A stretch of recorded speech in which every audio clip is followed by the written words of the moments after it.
What really happened with your host, Mike Rivero, because World War III is a really bad idea. Here is your host, Michael Rivero. And aloha, America. Welcome to our show today. It is Monday, August 20th, 2018, start of a brand new week. We have a lot of stuff to talk about, and the phone lines are open, 800-313-9443. This week, we're going to have two guests on the show. On Wednesday, our third-hour guest is going to be Layla from Ontario. She's become a frequent caller to the show, and I've gotten a lot of email from people very impressed with her command of history. So we're just going to let her have the whole hour to ramble on and educate us all. And then Thursday, we're going to have Don Wiskin of Extendivite will be joining us in hour number 3. And before I started into the news, I just saw something on Fox News where they're doing a story about the 40th anniversary of the Vikings, the lander touching down on Mars. It was 40 years ago today, August 20. Actually, it was July 20th when the lander set down. The second lander touched down in the first week of August. But I don't know where this story came from. I've actually seen it repeated in a couple of different places, and I'm saying, doesn't anybody check their facts anymore? I mean, there was this big stink. The White House wanted that first lander to land on the nation's bicentennial, July 4th. And they couldn't find a suitable landing space. And so the White House said, we'll put it down on July 20th, which is also the anniversary of Apollo 11's touchdown on the moon. So that's what we wound up doing. So sorry, Fox News, you didn't get that one right. Let's get into the news here. There's a lot going on around the world here. And we're coming up on the situation in Afghanistan where we're going to have active servicemen and servicewomen who had not even been born yet when the war they're fighting began. Now, they keep referring to Afghanistan as the longest war in U.S. history. And it may well be the longest continuous combat in U.S. history. It's not our longest war. The Korean War is. Technically, it's still underway after more than 60 years. So, no doubt they're going to be out there saying we're making progress against the Taliban. And they aren't, not really. Over in the Pashtun region, the mountain tribes have literally battled the full might of the U.S. empire to a stalemate. And it's cost you, the American taxpayers, $4 trillion with a T, 2,371 dead, 20,320 wounded soldiers, and nobody knows how many Afghans have died. That number is being kept secret. Now, Bolton, as you know, is basically traveling around. He's talking to foreign governments. He went to Israel. And I saw this photo of Bolton with Netanyahu. And Netanyahu was just grinning ear to ear. He's getting what he wants. He looks like the cat who ate the canary and the cage. So while he was in Israel, Bolton started cranking up the anti-Iran rhetoric again. And basically, again, how to push back against Iranian aggression in the region, because gosh darn it, that's the job of the United States, and to promise that they will never have nuclear weapons. So they're back pounding on that one. The nuclear deal was working. The nuclear deal was working. And I love the way that Bolton is traveling around talking about Iran's aggression and North Korea's aggression and all that. With the United States being the most aggressive nation in recent memory. When you look at all these wars that are out there and you're always told there's a really good reason. There's a really good reason for us to go on into these other countries and bomb them into rubble and kill off a bunch of their people. There's always a really good reason, which always turns out, of course, to be a complete fiction. Now, getting on down to Syria, attacks are intensifying on the U.S. forces and their allied militias in northeastern Syria. And this is taking place in Raqqa province. On Saturday, a bomb went off at a gathering of SDF gunmen near the villages of Al-Madouli in western Raqqa, killing and wounding several militias. And there's no official account on possible casualties, but it's very intense. The Syrian people want the United States to leave. And of course, the United States attitude is, well, we're going to stay. We have to stay in case ISIS comes back. Forgetting that Syria and Russia basically took care of the ISIS problem. But the United States wants to garrison Syria now to keep them from getting uppity ideas about being more independent than they already are here. And the U.S. Army is dispatching more military hardware to northeastern Syria. And, pardon me, basically this is going to Hasaka and Aleppo to develop its bases, which I would like to remind everybody exist without the permission of the Syrian government. So apparently 70 trucks of the U.S. Army carrying military vehicles, equipment, and construction materials have arrived in Syria in the last 24 hours. It is very, very clear the United States has no intention of leaving, even though they have no real legitimate reason to be there. ISIS and Al-Qaeda are pretty much all but gone. Idlib will be the end of this war. The Syrian government doesn't want the United States there. The Syrian people don't want the United States there. So, all right, now, the Turkish army and their allied militants have set up new bases in northern Syria around the area near Afrin, where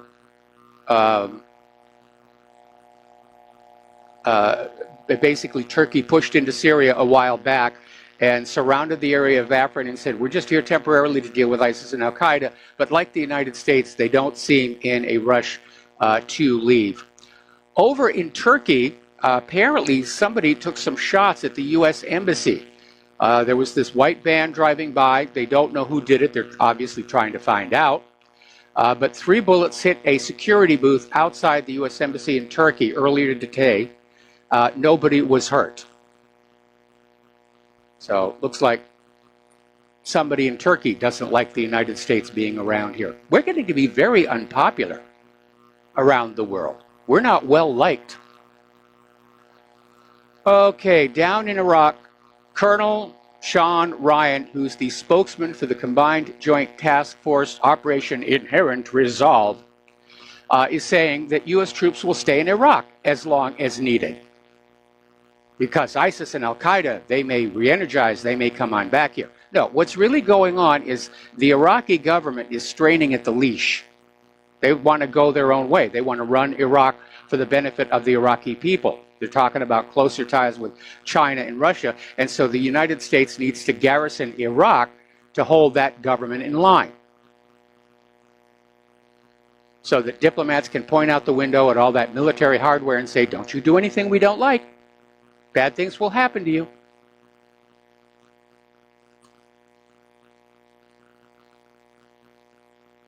I think that the U.S. military is very much overstretched around the globe.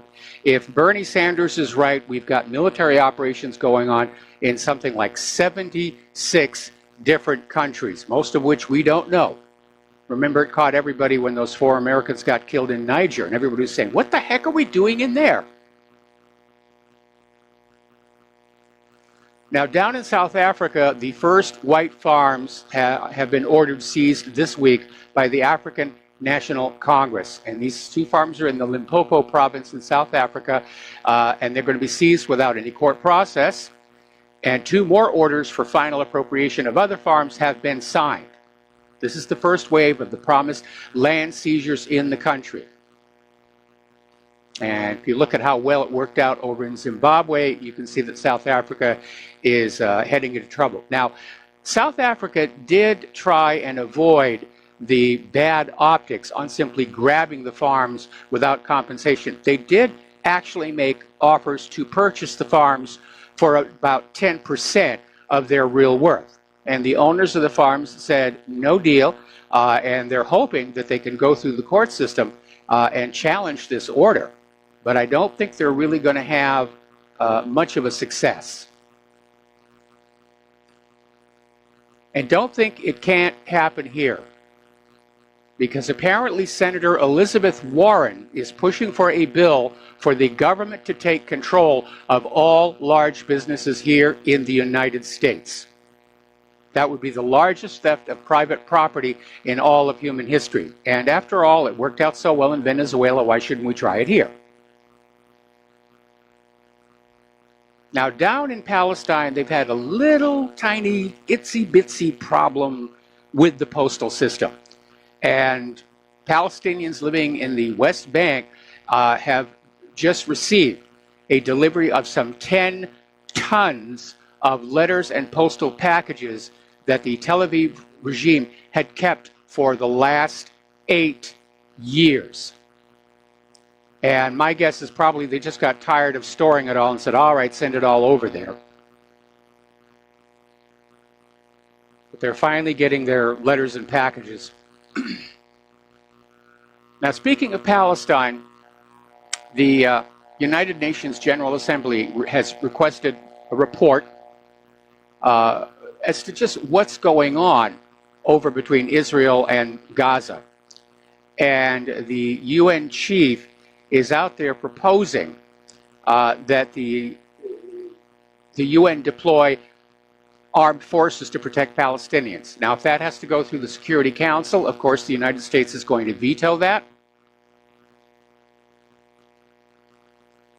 And that will make the United States look complicit in the continuing slaughter of the Palestinian people by Israel. And yes, more Palestinians were killed during last Friday's protests along the fence with Israel. All right, we're going to take a phone call.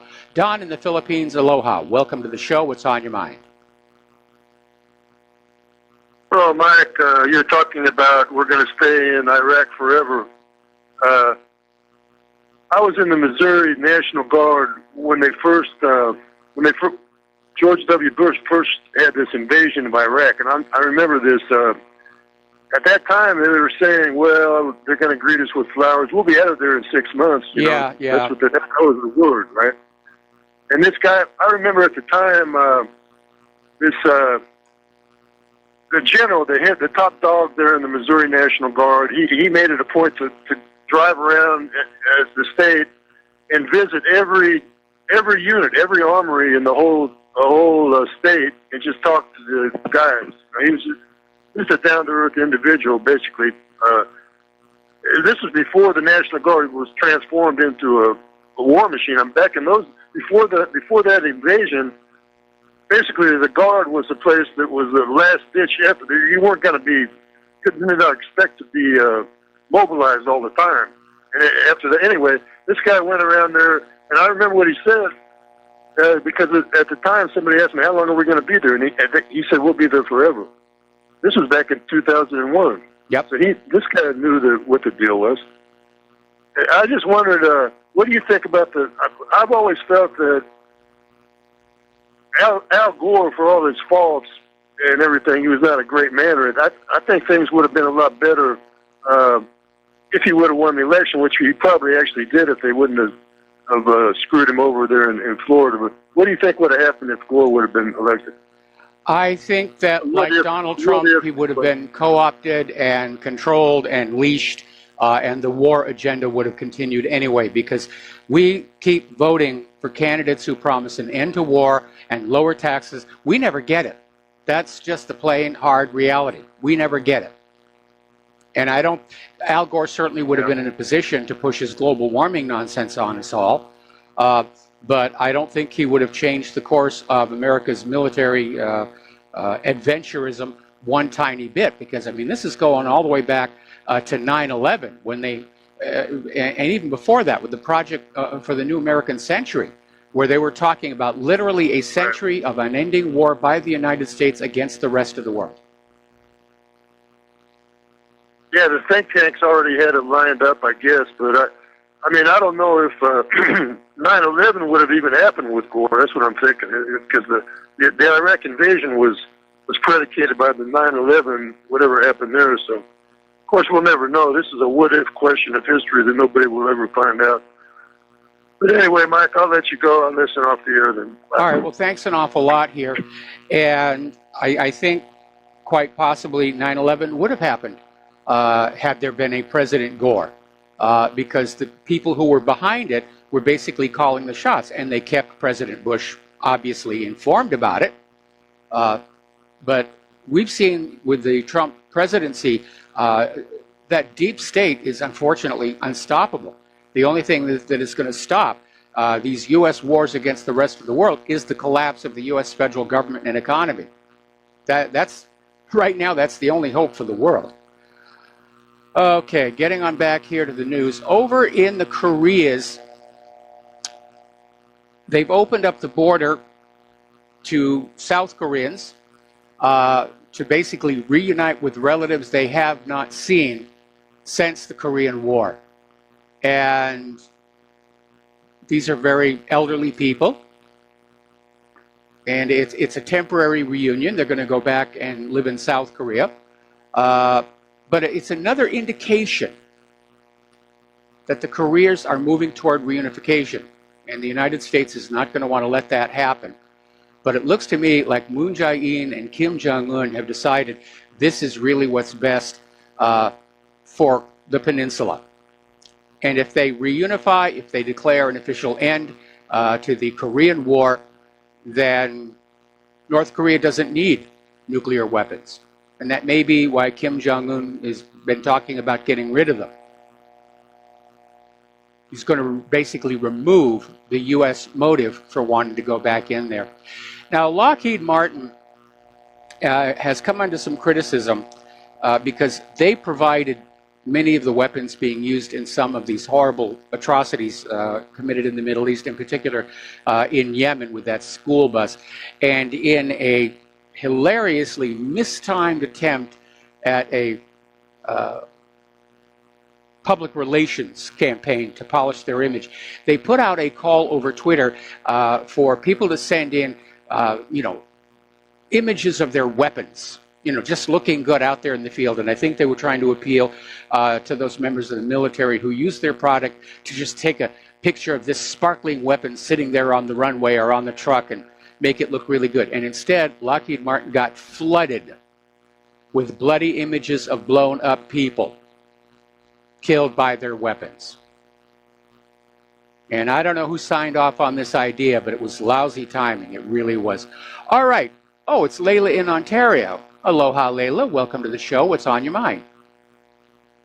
Aloha, Michael. I was determined I wouldn't call in today, but with all due respect to your earlier caller who said, gee, things might have been different, what do you think if it had been Al Gore? Well, Al Gore's daughter is married into the Rothschild family. And, of course, we know his obsession with convincing the world that we're all going to burn to death if we don't give up all our freedoms and let them tell us how to use anything that generates electricity or heat or carbon or whatever. And let's not forget, Chelsea Clinton is married to a nephew of George Soros. Yes. That's how the globalists do things. They start out with calling themselves Zionist Jews and claim it's religion, why they're taking over a small piece of land, a little piece of dirt. Why would anybody care about this place? And then they vacuum the money out from the entire world and build this magnet. Every time I hear a Jew tell me how beautiful it is in Israel, I think, yeah, well, really, with all the money they've stolen, of course they could build anything. The naivete, I mean, I don't mean to be disrespectful, truly, but I'm kind of amazed. And talk about naivete, my own naivete amazes me. You were so right about the DNA crap, the DNA stuff that is being sold as yes. being reliable. It was perhaps initially until they got what they want. I've just discovered that MyHeritage, which is a company based in Israel, has bought up all the companies that do genetic analysis and DNA analysis. So we're basically already taken over. Yeah, we are. Now, Layla, Layla, got to take a break for commercials. Stay on the line. I'm going to put you on hold. We'll come right back to you after these words from our sponsors.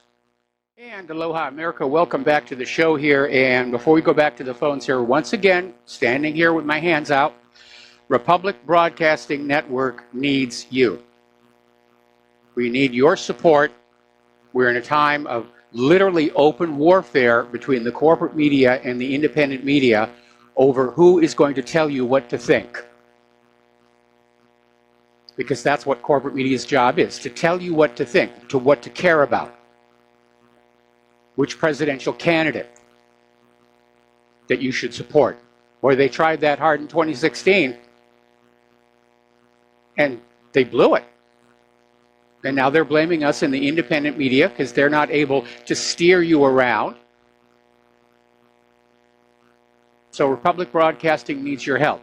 The postal address to send a check, money order, or if you prefer anonymity cash, is Republic Broadcasting Network, 2251 Double Creek Road, number 302, Round Rock, Texas, 78664. The phone number where you can call in with a debit or credit card donation or pledge to be a recurring subscriber is 800-724-2719, extension 1 during normal business hours and extension 3 at all other times.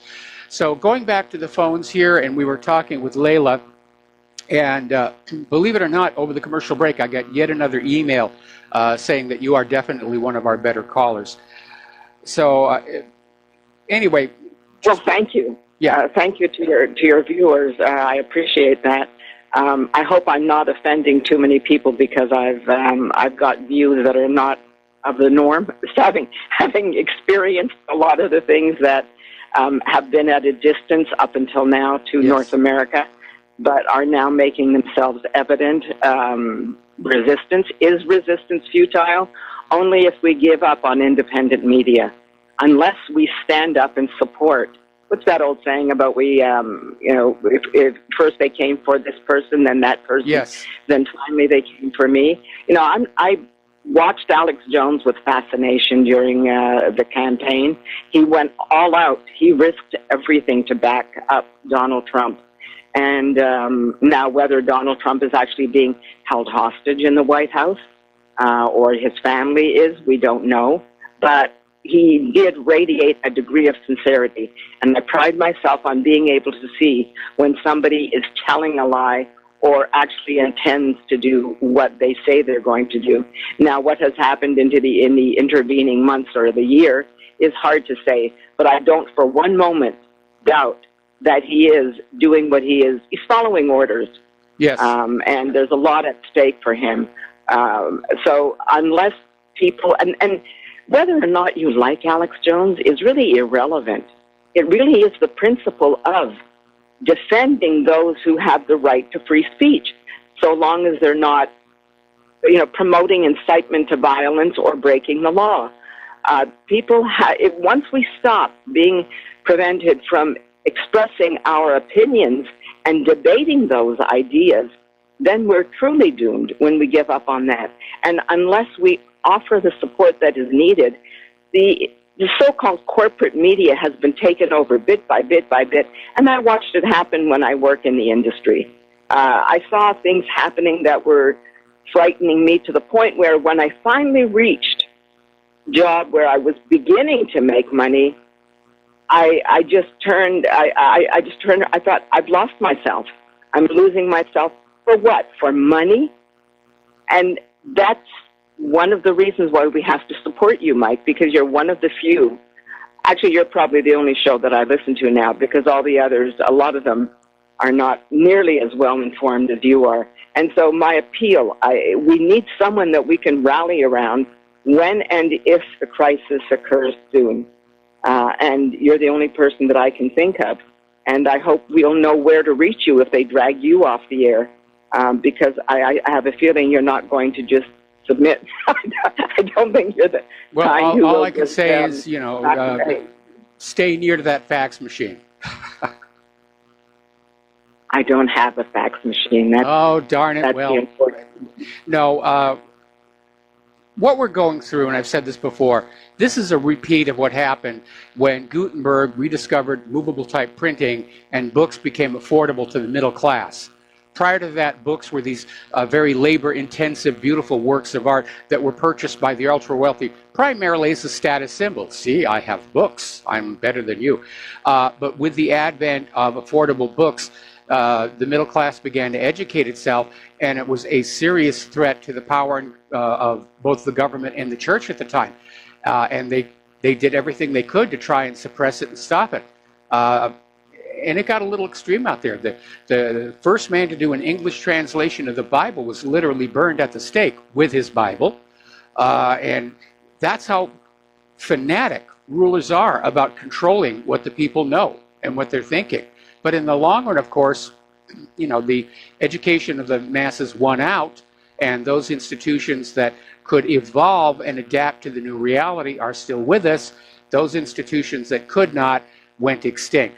Anyway, Layla, I'm going to let you go here. We're going to talk to you, obviously, on Wednesday in hour number 3, and we'll be back after these words from our sponsors. And aloha, America. Welcome back to our show here. And apparently, the arrival of the USS Carney in the Black Sea yesterday has drawn a sharp response from Russia. And basically, they're saying Moscow's response would not be off the cuff, but carefully planned and take place within the program of Russia's security control of the Black Sea. Now, Washington, D.C. is firing back, saying that Moscow can't claim to exclusive security control of the Black Sea, and has declared it to be international water that should be accessible to the warships of all nations. Well, there's a little problem with that, and it's called the Montreux Convention, which goes back decades and basically said that the only nations that are allowed to use the Black Sea on a continuing permanent basis are those nations that are on the shore.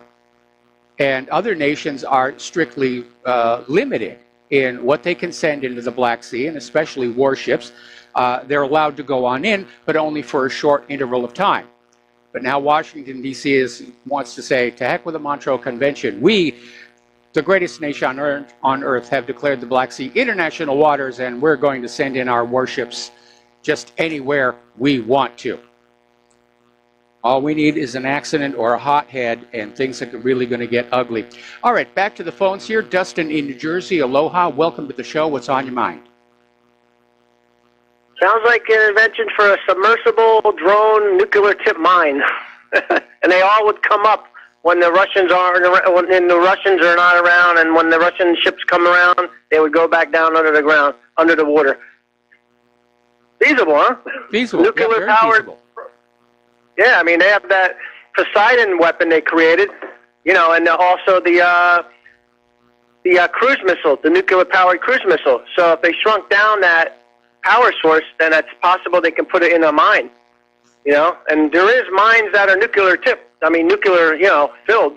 So, it's something to think about. Yeah. Hey, Mike, I want to talk about Lockheed Martin. Yeah, what a wretched company. I mean, Mike, basically, remember what your mother used to say? It's the people you hang around with is what represents you. So if we're hanging out with all these terrorists, Saudi Arabia and all that, this is who we've been hanging around with, people. Like, this is what we are. And the British and the French and the Canadians, even though the Canadians they got a problem with the Saudis now, but they ain't got a problem arming the Saudis also. So this is what have we become. We are linked to these people, I mean, it's a joke, I mean, my God, that blowing up a school bus. The Saudis shouldn't even be over there. We shouldn't be over there. We shouldn't be anywhere but here. I don't understand what the problem is. Pack them up and go home.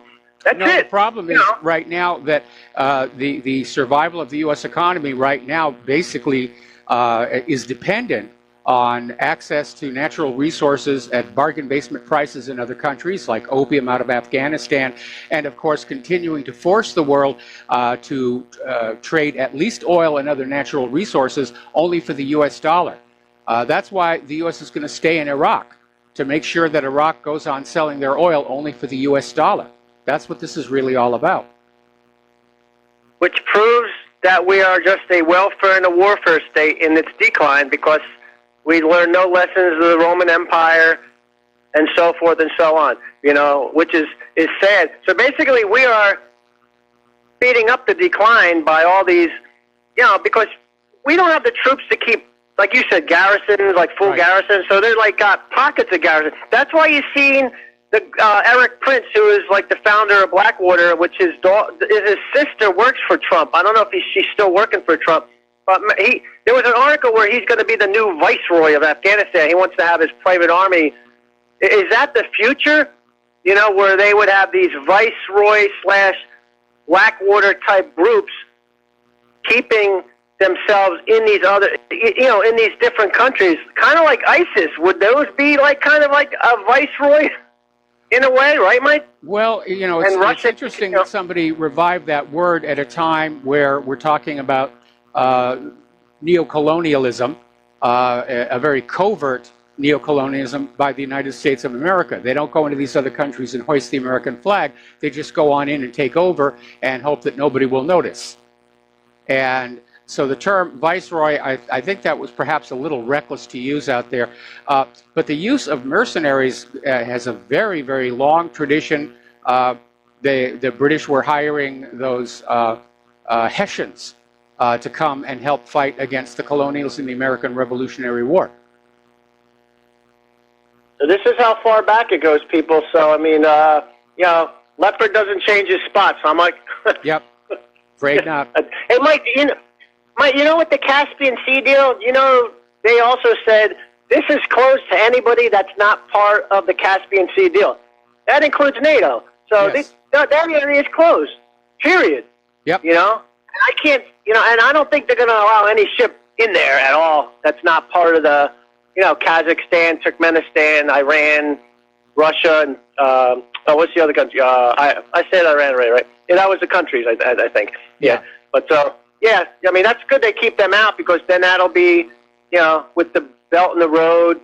There's a lot of stuff going on over there. Like I said, most Americans have no clue because they're too busy watching that girl who got pushed off of the 60-foot or whatever it was bridge. They're pushing that now. Yeah. Did you see that? Like, they had her on TV. I'm like, this is all they're interested in.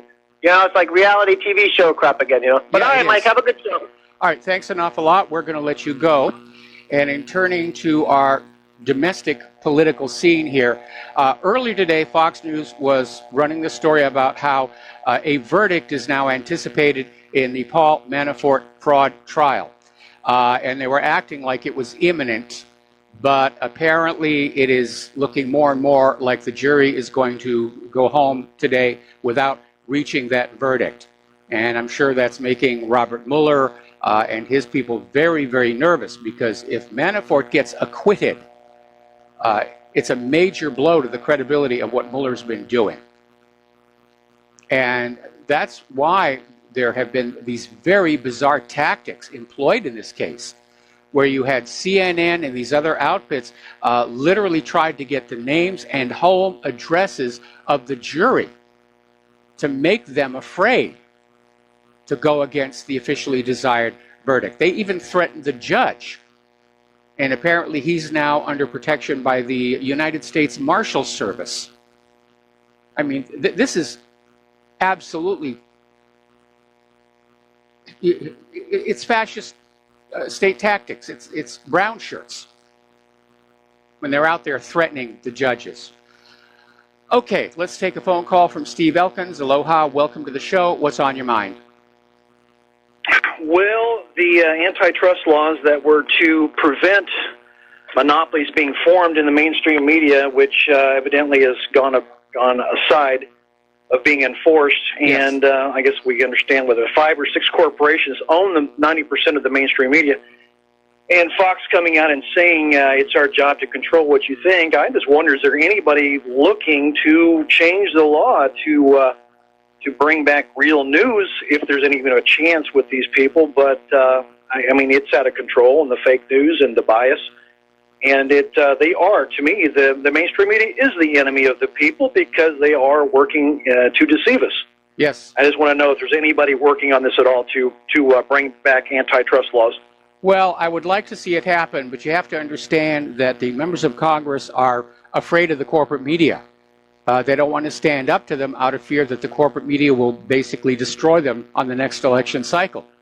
That's how much power this corporate media has. Now, you're right. When this country first started getting into media, newspapers and such, laws were passed to basically limit how much of the media could be owned by any one individual or company. And the goal there was to preserve a diversity of opinion.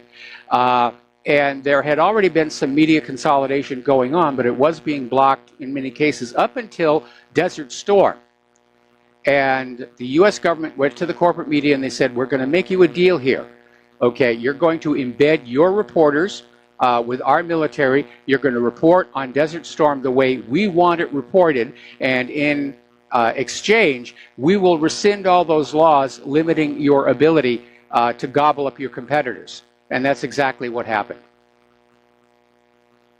Well, the last thing I want to say is that it would be a very gutsy move, but I think he would be well authorized to do so. But I would like to see President Donald Trump revoke the security clearance from Barack Obama and others, of course, Hillary Clinton, make sure she's not in the loop anymore. But he's been working very, very hard behind the scenes to circumvent this new administration and cause lots of problems and undermine the whole administration. I think there's a good reason right there to pull the security clearance from Barack Obama, send a stern message that those who try to interfere with this administration, bring it down, will pay the cost. Well, you have to be very, very careful there because these people have to be caught in an actual illegal act. Trump is not going to be able to simply say, I want to bring you all down because you don't like me and I don't like you, because not liking somebody is protected under the First Amendment. But there is no question there's a lot of corruption out there. Trump just has to find it. And, you know, he may be waiting for Robert Mueller to finally throw up his hands and say, I can't find anything. But at some point, what Trump needs to do is start getting his own special counsels out there. And he may have to fire Sessions and Rosenstein to get that going. In fact, he probably ought to. Trump ought to just clean out all of those top layers at the FBI and the Department of Justice of all these people who very clearly are biased against him. Right. And he's no, I agree. He's got to put on those presidential brass knuckles, is what he's got to do.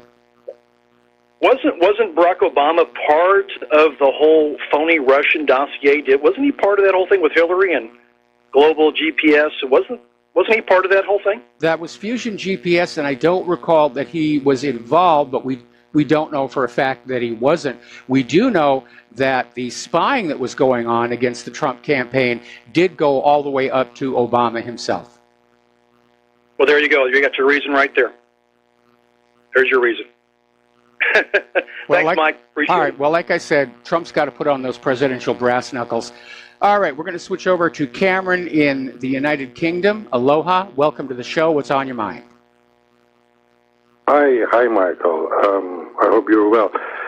Michael, a couple of things, quick call today. First of all, I really and truly enjoy Layla from Vancouver's call. She's extremely knowledgeable. Yes. Except today, words are very strong. She said freedom of speech is absolute, has to be withheld, has to be performed, has to be upholded. If it's not against sort of promoting violence, which I completely agree with, and if it's not against the law. The freedom of speech is designed to actually make people have a voice against unfair laws. Yes. If it's not against the law, then it's approved speech, I think. But then again, far be it from me to want to criticize Layla. She's wonderful. Yes. And my second thing, Michael, it's not a rhetorical question. It's actually a question. What has Donald Trump done during this year and a half, year and 8 months in the office that actually helped people? I don't know. Seriously, I don't know. I mean, I'm in UK. And I really want to know. I mean, he talked about borders, but apparently that's got nowhere. He talked about healthcare, got nowhere. I mean, what has he actually done? That's I'm afraid on a lot of the issues he campaigned on, it's token gestures at best. Yeah, they're looking at putting up the wall. Trump had a bunch of the ICE officials up to the White House to honor them today, but it's all for show. The GOP tax plan basically gave the tax breaks to the already rich people who don't need the tax breaks, and yeah, Trump just really isn't doing all that much for we the people. And clearly, we have reason to be disappointed in him. But that doesn't mean turning a blind eye to some of the unethical and immoral tactics being deployed against him. I understand. Well, thank you very much, Michael. Have a wonderful show. Thank you very much. And we're going to switch over to Art, who's off the grid. Aloha, Art. Welcome to the show. What's on your mind? Hey, Mike. You mentioned a little while ago about, the fascist tactics.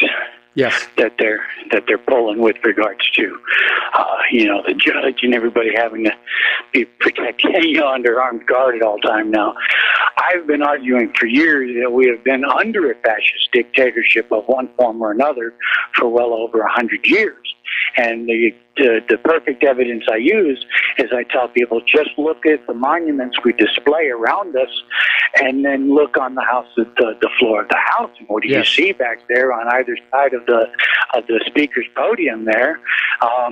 Predominantly displayed these two big, gigantic, humongous fasci. Well, really, do you think if we lived in a constitutional republic, we'd be flying fasci on the floor of the house?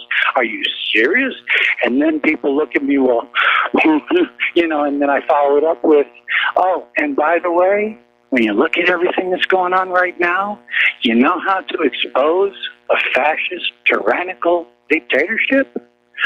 Force that government to act like one. And I think we're beginning to, the people are beginning to see. Yes. Maybe it's very, very slowly, but I think the people are beginning to actually see what we've been talking about for 20, 25, and 30 years, and they're finally starting to say, wait a minute. Now the question is it too little too late, or do we still have time? With that, I'll back on out, and y'all have a great one. All right, well, thanks an awful lot. We're going to let you go here. And just to sort of clarify about the fascia on the front of the House of Representatives, it's not necessarily fascistic, although that's where the name comes from. But in ancient Rome, it was a symbol of the government's power. And all it is, it's a bundle of sticks with an axe head sticking out of it. And it was usually on display when any politician was out there politicking. We got to take another break for commercials, and we will be right back. And aloha, America. Welcome back to our show here.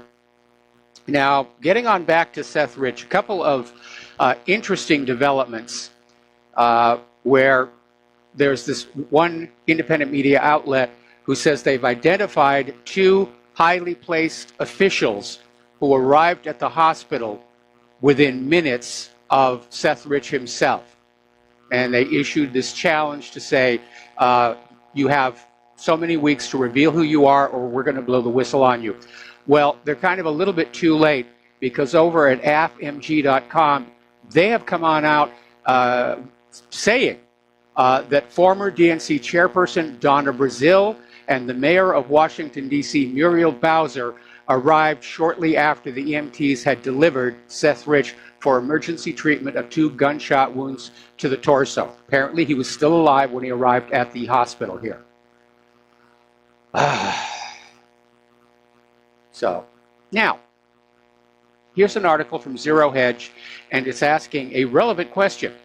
What if Russiagate is the new WMDs? And lately, that's become my standard response when somebody says, well, the news is saying this about Iran. And is that the same news that told you Saddam had nuclear weapons? That usually gives them a moment of pause here. But apparently, Rosie O'Donnell was at a protest in front of the White House last week saying the evidence against Trump and Russia is huge and mounting every day. Actually, there isn't. Okay, there isn't, but continue on out there. He's going down, and so will all of his administration. The charge is treason, and some of the protesters were holding up signs that spell treason.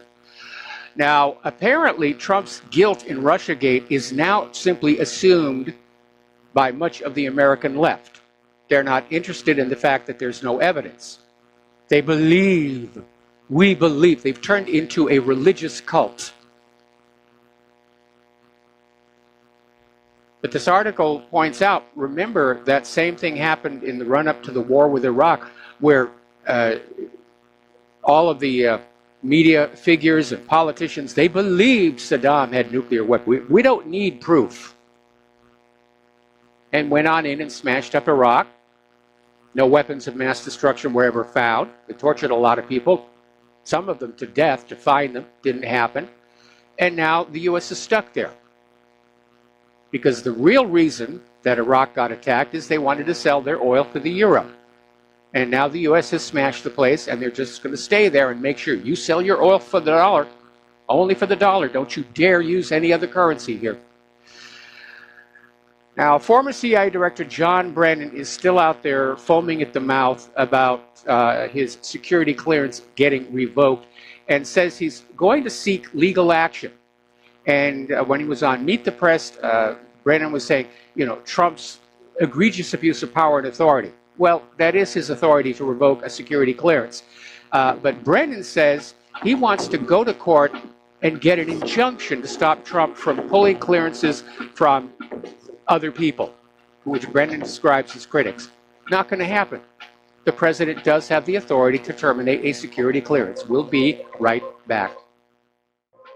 And aloha America, welcome back to our show. And we were talking about how John Brennan is still out there screaming about his security clearance and his plan to try and go to court and get an injunction against the president to not revoke any more security clearances, which I don't think that's going to work. Now, they might find a sympathetic judge who might issue the injunction, but I'm sure Trump's lawyers would take it right up to the Supreme Court. And Brennan has made such a spectacle of himself, he's actually starting to lose support around him.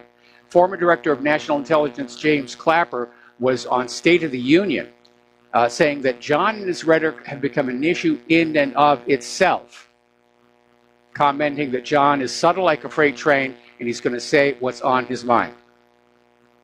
Now, I think what the real issue here is that, yes, those people with permanent security clearances, it would be seen as a horrible insult to have them revoked.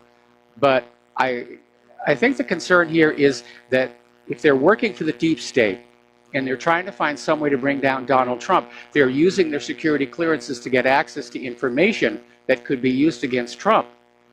And I think Trump is well within his rights and his authority to put these security clearances on hold unless and until they come back into government service. Now, we've had a lot of callers into this program, and I went through this myself many years ago. Normally, when you get a security clearance, it is for the duration of the project you are working on, and when that project is over, you get your exit debrief, you turn in all your classified materials, and your security clearance is canceled. I told one of the callers a story about Oppenheimer, who was one of the designers of the atomic bomb. And after the bomb project was over, he lost his security clearance. He was not allowed to read papers he himself had written. That's how tight that it was. By the way, a little postscript on this story coming out of 12160.info. Apparently, Michael Hastings was working on a story about John Brennan at the time of his mysterious death, where his car just took off and slammed into a tree, or blew up, depending upon who you ask here. Okay, now, Chris Christie is now out accusing Trump's legal team of bad lawyering. And even worse, it was very upset that White House counsel Don McGahn is waiving executive privilege and cooperating with Mueller. Now, Trump basically fired back saying that McGahn had his permission to talk with Mueller, so that hopefully will defuse that issue. But again, if Trump does not have lawyers who are really working in his best interests, he's in trouble. Now, Judicial Watch has filed a Freedom of Information Act lawsuit against the Central Intelligence Agency for records of communications with former Senator Harry Reid and his staff regarding that bogus anti-Trump dossier funded by the Clinton campaign and the Democratic National Committee. What they want to find is just how it got leaked to Senator Harry Reid. Now, we know that John McCain is in there. At one point, he said that he was a conduit getting that dossier on its way, as it were. The Judicial Watch wants to find out who leaked it to Harry Reid. Now, Bolton is out there screaming about election interference and the coming midterm elections in November, and he's saying it's not just Russia. Iran is meddling, and North Korea is meddling, and China is meddling, and they could swing the 2018 midterms here away from us Democrats who so richly deserve to take back Congress. Now, as we mentioned before, Manafort's jury appears to be heading to another day without rendering a verdict, and usually the longer a jury deliberates, the more they are leaning towards acquittal. And this, of course, is going to put Robert Mueller's office in a panic, because an acquittal would basically destroy what little remains of his credibility. So they've already got a plan B going, and they're going after Michael Cohen, President Trump's former lawyer.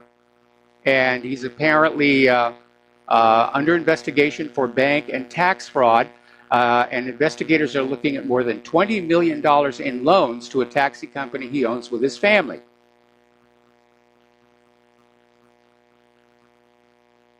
So what they're going to do is, if Manafort is acquitted, they're going to move Cohen to front and center. You won't hear about Manafort. They'll just say, oh, the jury came back and he was acquitted. Oh, we've got Michael Cohen. We're going to run him over the grill.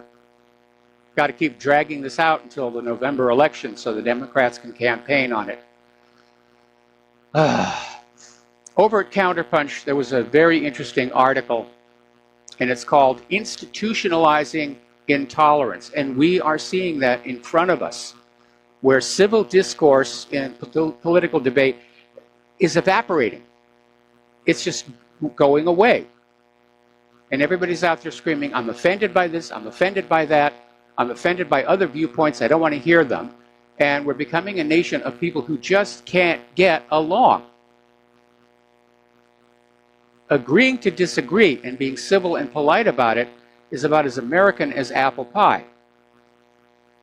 But we don't have that anymore. We have bullying, we have threats, we have rioting. When you have an environment where you can't agree to disagree, then the bullies win and freedom suffers. We're going to do a shout out now to our on-air affiliates who are just now rejoining our network here. Turning to the economic news, Venezuela's key refineries in the U.S. may be at risk of seizure. Now, remember up at the top of the show when I was talking about Elizabeth Warren is pushing a bill for the U.S. government to nationalize the major corporations. And I made this comment about, well, you know, look how wonderful that worked in Venezuela, which is a joke because it really didn't. So back in 2007, Venezuela did this move where they basically nationalized assets in the country, many of them owned by U.S. companies like ExxonMobil and ConocoPhillips. And Venezuela's state-owned oil company owns the Citgo refineries in the United States. And so now these refineries could be targeted as seizures for compensation for ExxonMobil and ConocoPhillips losses. Okay. Maersk is sounding a trade war alarm, and Walmart is telling some suppliers to start looking outside China for product sourcing, which of course is going to be a boom for those other suppliers, those other countries. It's going to boost their manufacturing. What we really need to be doing is finding a way to incentivize the building of new manufacturing here in this country. And there have been a few successes. We've had a couple of steel mills reopen, and Ford is supposedly building a new auto factory up in Flint, Michigan. But that's hardly enough in a nation with 100 million unemployed Americans. So Walmart is still looking at foreign sources. They want those cheaply bought goods to lure people in with. And Americans are going to have to face a choice. are we going to going to the big box stores because we can get a discount on whatever it is that we're buying? Or are we going to have to just be more willing to do business with domestic American companies that do their manufacturing here? Now, I'm willing to do that. And I think we need to start some kind of movement where Americans are going to say, buy American. American made, American sold. Because without that, all of these tariffs and sanctions are going to fail miserably. That's where the Trump administration has really failed. They're not motivating the American people to come back to the American marketplace. Many years ago, when Claire and I were still doing radio advertising, we're talking, oh boy, I forget how long ago it was. There was a program here in Hawaii called Buy Hawaiian. We did a bunch of commercials for them as well. So anyway, that's the missing piece. If this is going to work, if these sanctions are going to work, then there needs to be some kind of a campaign to motivate Americans to being willing to spend a few pennies more to buy American-made goods. And that will kick off a manufacturing boom in this country. And that's really what we need. Now, Turkey and Qatar central banks have signed a currency swap agreement. They're now going to be sending their money directly to each other in their national currencies without going through the US dollar. And this was apparently done in response to Trump's doubling of steel and aluminum tariffs on Turkey, up to 50% and 20% respectively, which is hammering Turkey's economy. Now, Qatar is throwing Turkey a lifeline.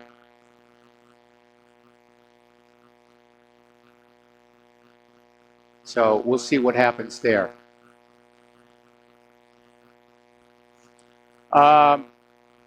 Over in Iran, the French oil giant Total has pulled out of Iran and scrapped plans for a $1 billion project in the country as these new U.S. sanctions on Tehran continue to bite. Now, the headline says this is a huge blow to Tehran. It might not be, because a few weeks ago we reported where there is a Chinese company ready to step in and fill that void. So we'll see what's happening with that. Story out of Global Research. Gold is leaving the U.S. vaults. More and more countries are demanding the repatriation of their gold, currently housed inside the Federal Reserve System. Turkey was storing 220 tons. They want it back. And actually, they got it back on April 19th of this year. And other countries are starting to come on in and saying, yeah, we don't trust the Federal Reserve anymore. We don't trust the U.S. government anymore. We want our gold back. We want to have a gold backing, at least partially, on our currencies here. Turkey has also lodged a complaint with the World Trade Organization against the U.S. tariffs. And in its petition to the World Trade Organization, Turkey said that the U.S. violated free trade rules when it initially imposed tariffs of 25% on steel and 10% on aluminum imports in June for most countries. Doubling them is an additional violation. So we'll see what's going to happen there. Meanwhile, Iran is starting to look at ways they can sell their oil if Europe is coerced into supporting the U.S. sanctions.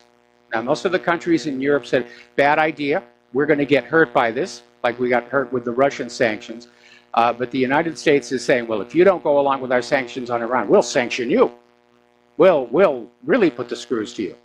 So Europe may knuckle under, and Iran is thinking where else they're going to go.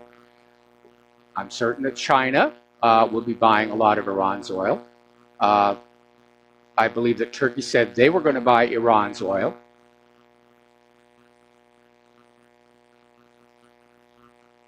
It's just causing a huge amount of trouble all over the world, and I'm not seeing where any of this is working out for the betterment of the population of the United States of America or of Europe.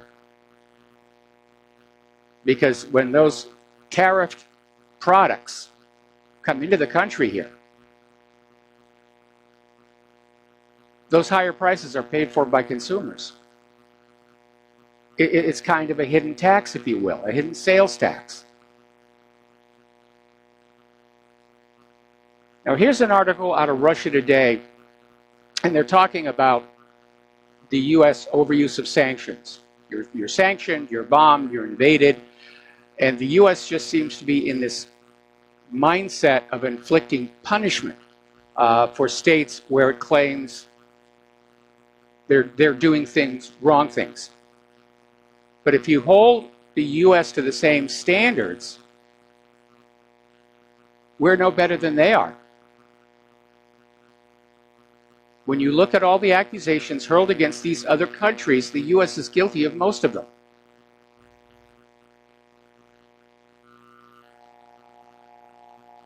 So these other countries could start sanctioning the United States.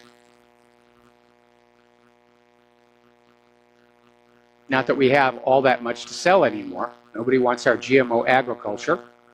Our manufacturing has been in decline for 30 years. Even our weapons systems don't really work all that well. Okay, over at Zero Hedge, another view of the sanctions saying this could signal the final demise of the dollar hegemony. And yes, I agree. Because the response of the global economy to all these sanctions is going to be to redesign itself into a whole new system. And there'll be a big dark hole in the middle where the US dollar used to be.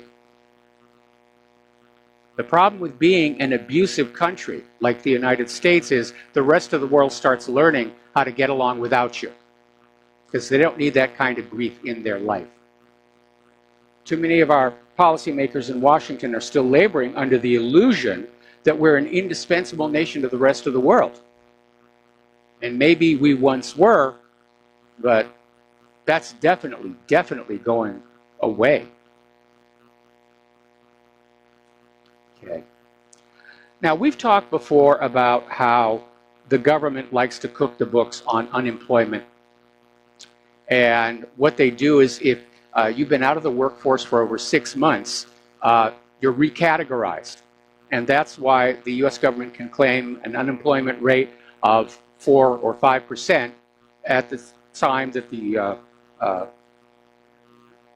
Bureau of Labor Statistics says that we have nearly 100 million Americans out of work for a very, very long time. And the government just came on out and announced that they also made major errors in the official economic stats from January 2011 to June 2018, meaning they got caught out. Somebody went on and looked at the books and said, these numbers don't make any sense. Oop, our bad, we made a mistake.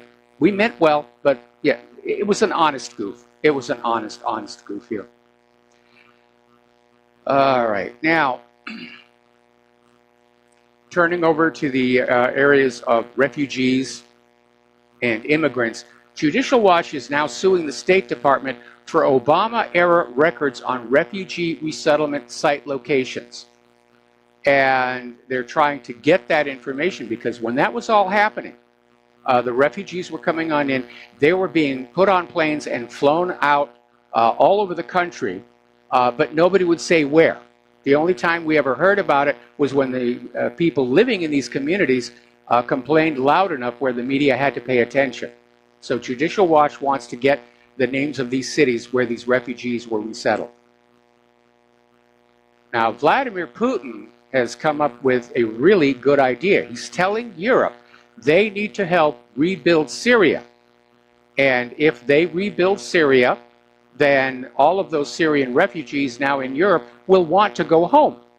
And it's a good idea because in the long run, it's going to cost Europe a lot less to rebuild Syria than to care for those Syrian refugees pretty much for the rest of their lives.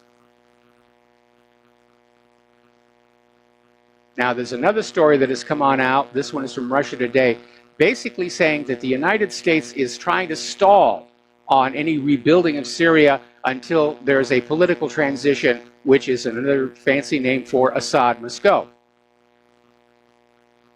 So the U.S. has basically bombed the place into rubble, and they're saying, we're not going to let you fix the place we bombed into rubble until you give us a leader that we like.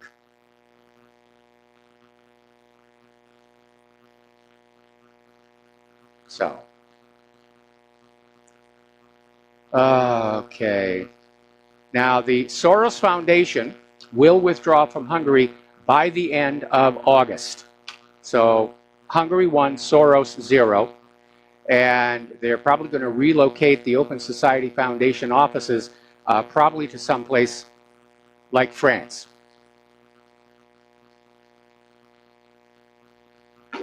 And we're going to take a break for commercials, and we'll be right back.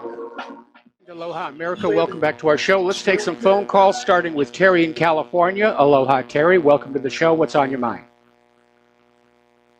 Hey, Mike, it's pretty ominous that all those trucks going up to that base in Syria, and, it can't be permitted. Actually, it can be, maybe with the Russians, is we'll just wait, and maybe that Kibini electronic warfare system that got the Donald Cook in the Black Sea, maybe that's the smartest strategy for them to do. Once we get those airplanes in there, and if they want to use that base to attack Iran, just put those electronic warfare aircraft up there and jam everything, and you won't have to come up, with a head-to-head conflict with the United States. And if they really want to attack Iran, not the Navy is probably the only one that's going to do it, them and the Air Force, because we don't, like Peter said, we don't have the ground troops to go and invade Iran. And the only option here is destroy the country. Or they want to pacify Israel by attacking Iran. They won't be able to get all the targets because a lot of them are dispersed and are way underground. Yep. So the only thing they can do is just try to destroy the country, and if the Russians come in with that electronic warfare system that's superior to ours, that'd be very interesting to see what's going to happen there. What are your thoughts? Well, I have absolutely no doubt that Russia will be providing some of that frontline electronic warfare equipment, which has proven very effective, not just against the USS Donald Cook, but there are a lot of people who think that the reason Donald Trump's 2 cruise missile attacks into Syria failed to really hit anything worthwhile is they were being redirected and jammed as well. On these cruise missiles from the Navy, can those electronic warfare affect them, or are they pre-programmed before they leave and they don't get any signal from the outside? If they're pre-programmed in the beginning, they're just on their own. Yes. They're going to hit the target.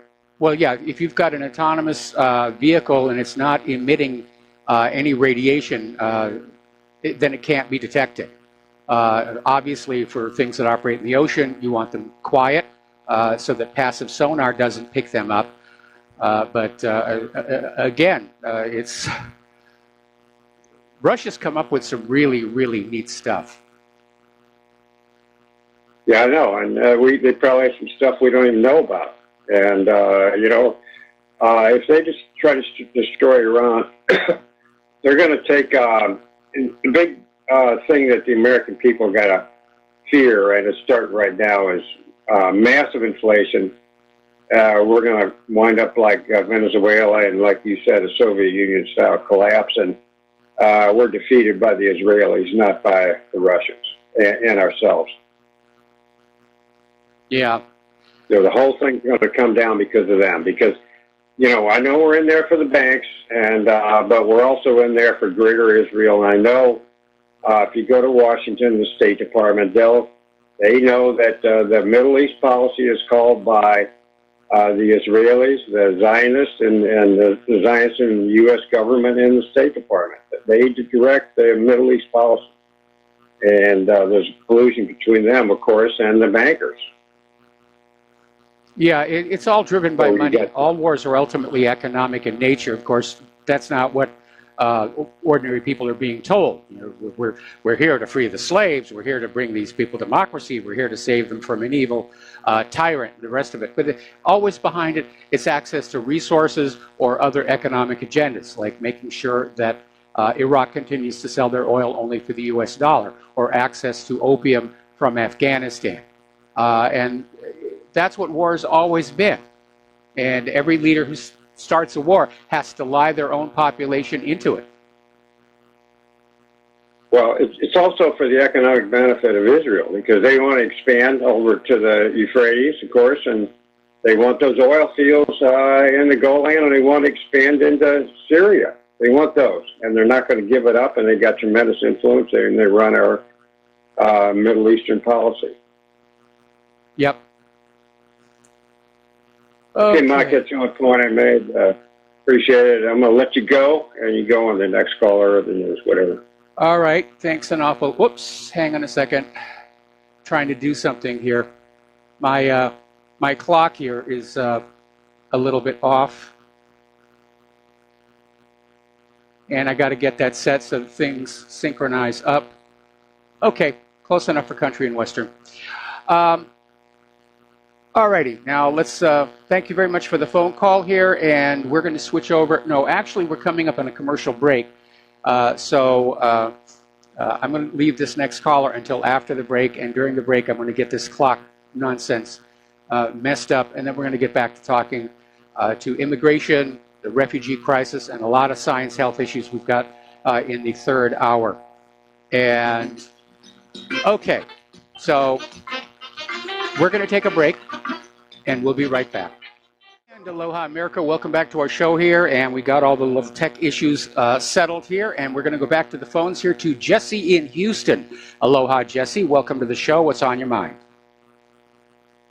Hello, Mike. I called you last Friday about the economy and stuff. I was telling you a story about me and my wife.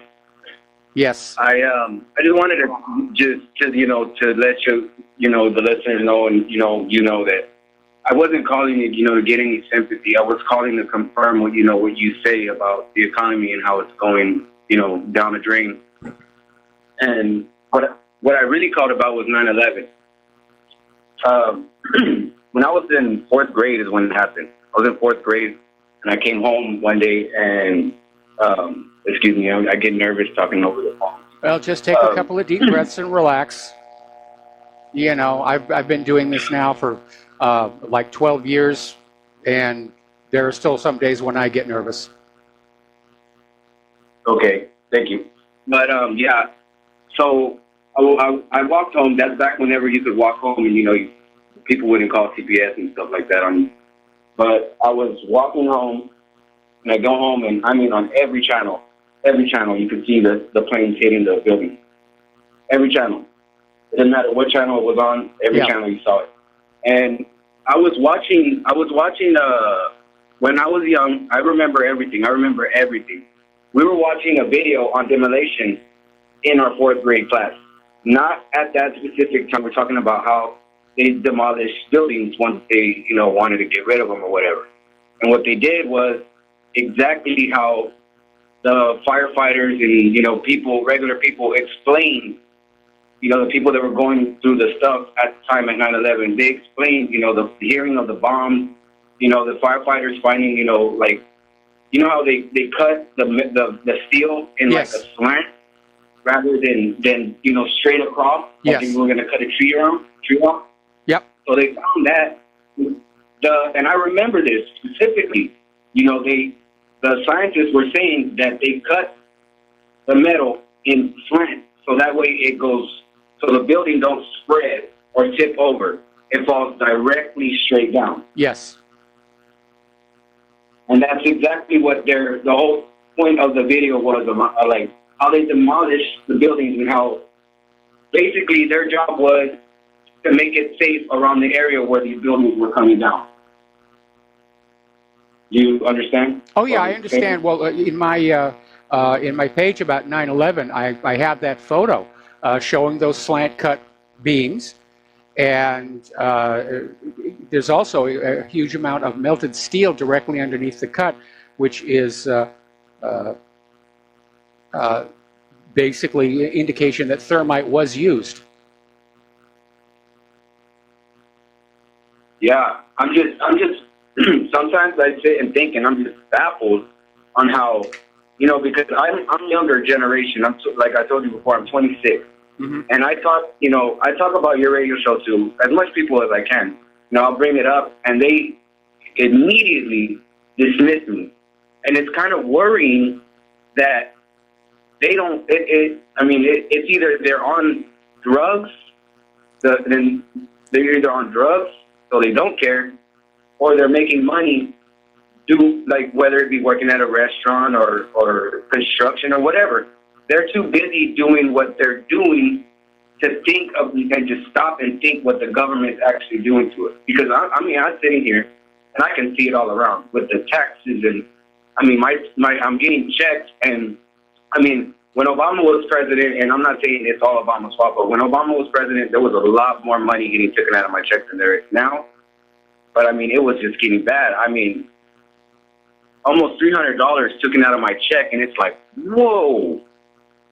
And this is another thing. You've been saying 18 years we've been at this wars. Yes. And it first started, didn't it start with Afghanistan? Yes.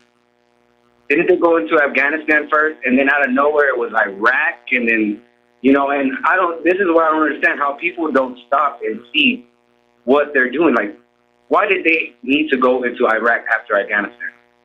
The excuse is terrorism, but where's the evidence? Well, what you're dealing with, and we've talked about this on the program before, is that we're all raised to think we are inherently good people, that if we saw an injustice, that we would have the courage to take a stand against it. There's all kinds of movies about, people who did that, like, Karen Silkwood. But the reality is that a lot of people don't want to know what's going on, because if they're confronted with the government engaging in this kind of behavior, then they're forced to make a choice. Are they going to try and do something about it at great personal risk and expense, or are they going to basically go along with it, at which point they have to surrender their self-image of being a good and just person? And most people don't want to do that. So they basically gratefully cling to every little piece of propaganda being put out by the government, so they can go on saying, I'm a good person, I'm a just person, and I would take a stand against injustice. I just don't see a reason to have to do it right now. That's what's going on here. It's a denial mechanism, and we saw it at work in Nazi Germany with the so-called good Germans, for which they wound up losing their country. I hear you, Mike. One more thing before I let you go. The media thing with them letting Alex Jones off the platform. Donald Trump, like you say, Donald Trump really, really, really, really has to know. He really has to know that it was because of you guys. It was really because of you guys. Yep. That me, Jesse, never had voted before. Never voted before, never even thought about it, because I've always thought the thing was just ridiculous. But because of this alternate media, because of the truth-speaking people, I voted for him. Yeah. Because of all this, I voted for him because I was like, whoa, he's really different, And so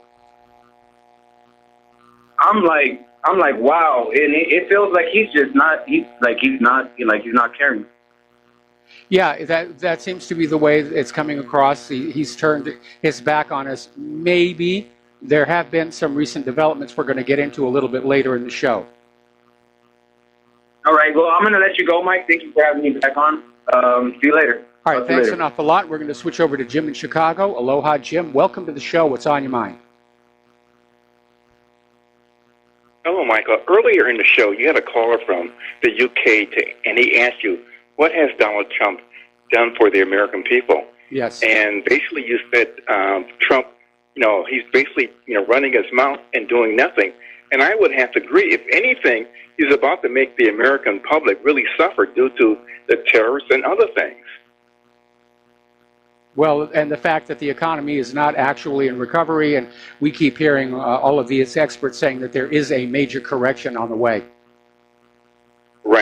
And the thing that really disturbs me is, why do people still support this man? And like you always state, when is he going to put on his brass knuckles?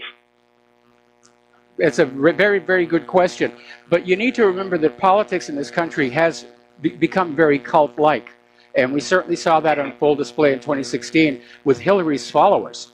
I mean, Hillary could have dropped kittens into a blender on live TV and they still would have loved her. Well, yeah, you're right about that. But again, don't the American public know what's going to happen to them down the road? I think a lot of them are in denial right now. I mean, they're concerned about what's going on right now, but most of them don't have the education to look into the future and see what's coming. And of course, corporate media is saying everything's going to be fine, the economy's in recovery, we're going to win all these wars, it's all going to be good, yada, yada, yada, yada, yada.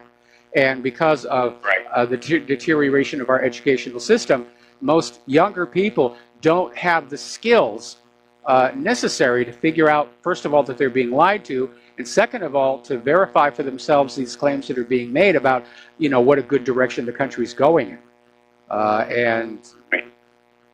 You know, but they're all true believers in human-caused global warming. Wow. And my final point or question, what is John Bolton doing in Israel? Is he up to something? Well, he's visiting several countries on this trip, and it's all about diplomacy, but he hit Israel first to basically reassert that, you know, America's on Israel's side in all things and that we're going to make stink face at Iran. Well, it sounds like he might want to start a war himself. Yeah, well, the problem is he wants to start a war that other people will actually have to fight in, and I have a real problem with that. Right. Okay, Michael, you take care. Thank you. All right, thanks an awful lot. We're going to let you go. We're going to get on back to the news here. Now, as you know, the church has been rocked by yet another massive sexual abuse scandal over in Pennsylvania. And the Pope is basically not saying much about it at all. But he's still out there screaming about Trump on this family separation down there at the border. And it turns out what's going on here is the U.S. Conference of Catholic Bishops received $176 million in federal contracts for refugee resettlement in 2015 and 2016 alone. So they're making money off of this thing.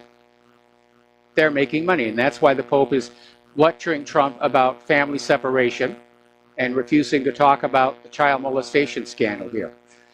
Over in California, boy, is that place going downhill fast. They're about to pass a law allowing illegal aliens to sit on government boards and commissions. Talk about just giving the state away to non-citizens. Apparently, they think this is okay, that people who are not here legally now get to sit on government boards and commissions and make decisions affecting the lives of the legal American citizens.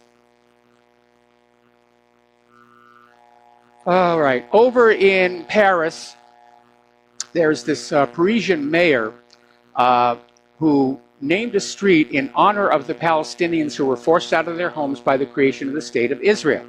The mayor, Dominique Lespar, and his colleagues at Bezons Town Hall are now saying they've received threatening calls. You know, he's being threatened with death for basically mentioning Palestine. Like I said, real brown shirt stuff here. Populist Sweden Democrat leader Jimmy Åkesson is reinforcing his stance on wanting to see Sweden leave the EU, saying that no supranational body should have authority over the Swedish parliament. Now, we're coming up on the Swedish national election next month, and the Sweden Democrats leader slammed the EU, saying, for me, the EU is not the way for cooperation in Europe. So the populist nationalist pushback is definitely underway. Pardon me. Now, there's a former congressional candidate who campaigned on fighting for strict gun control, and she's now been charged with murder for shooting and killing her former campaign manager. after his body was found in her apartment. And we're getting a reconnect message on Twitch. Boy, the quality of our internet has really gone downhill. So, am I still on the air?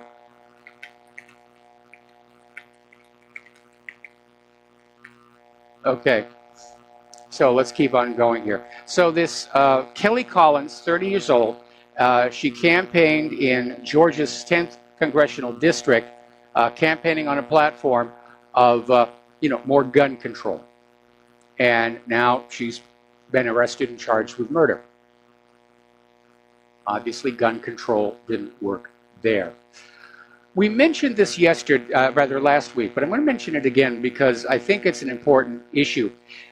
Members of the Satanic Temple held a rally for the First Amendment at the Arkansas State Capitol building, where they unveiled an 8.5-foot tall bronze statue of Baphomet with 2 adoring children at his side. And the Satanic Temple is suing the federal government for the right to permanently install the statue on the Capitol grounds, arguing that since the Capitol has a 10 Commandments monument, other religions must be allowed to display their symbols there too. Now, of course, we know every winter season we see all the Hanukkah decorations all over the place. So they have a valid point. Okay, now, over in Great Britain, their High Court has basically refused to grant a resolution to non-gendered rights campaigner Christy Ellen King. And the High Court judge basically said there's going to be no X option available for passport applications. You're either one or the other. So gender-neutral passports are not going to exist in Great Britain. All right, let's take a phone call from Al in Canada. Aloha, welcome to the show. What is on your mind? Aloha, Mike. I hope you're doing well. I hope all your viewers are having a good time listening to you. Thank you. Well, you're very welcome. This YouTube thing that's been going on with you, since you've been on YouTube, I've noticed that a lot of times when something is going to be said, and they kind of know what's going to be said, we'll get that caching thing going on. On Saturday, I watched one of your older shows. It was maybe 2 or 3 days, and I should have wrote it down, and I didn't. But at a couple of points, what you were going to talk about was missing. And I went back thinking, okay, maybe it's just, a screw up. And no, it wasn't. I was wondering if you were aware of these things going on. Yeah, I've been getting complaints from people, and I'm waiting for my Real Video account, my Real Video channel to be created. Apparently, they're hideously backlogged over there. And at that point, I'm going to basically change to Real Video, do my streaming over there, do my archiving over there, because, yeah, I get a lot of complaints about YouTube. Isn't it? It's like, they think we're stupid? Mike, I would give up YouTube, trying to make us and I don't use it a lot. I would give up YouTube in a second, just to know that freedom of speech was being upheld. Well, you're going to get that. I mean, Real Video is very busy. They've got something like 20,000 channels already, and it's really taking off. And I'm in communication with them, but I'm way down on the list. What can I tell you? Thank you for the call, Al. We're going to take a break here for commercials, and we will be right back. And aloha, America. Welcome back to our show here. And apparently, there is this situation, again, California, over at Pomona College in Claremont, California. They're having these courses, for lack of a better word, on queering children and the Bible. And apparently one of these articles, or one of these courses rather, is titled Queering Childhood, which examines the figure of the child and how this figuration is used by politics, law, and medicine to justify continued cultural investment in reproductive heteronormativity and productive able-bodiedness.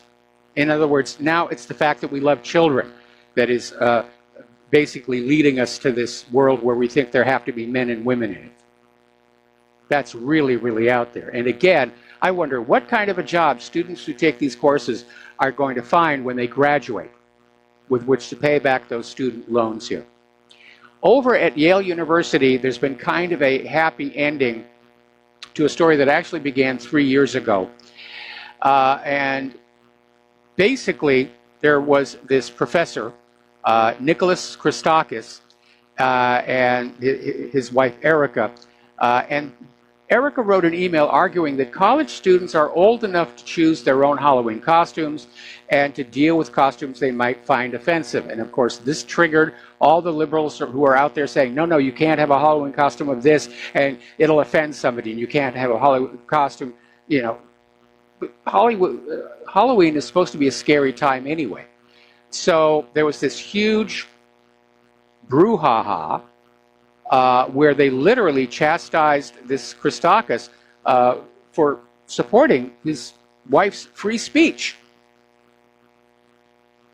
So here we are today, and this same professor has been awarded the Sterling Professorship, which is Yale University's highest faculty honor. And Yale has already issued a statement saying it was based entirely on academics. But of course, the liberal whiners are out there saying, no, no, no, this man believes in freedom of speech. We can't have that out there. Now, here's a very bizarre situation. This is about the Parkland shooting.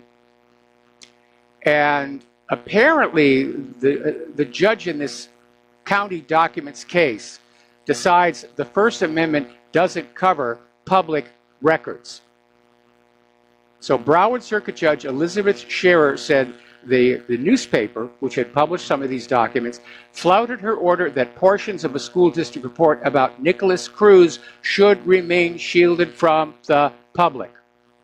And in the future, she declared she will consider listing exactly what the newspaper can and cannot print. So they're basically acting like they've got something to hide.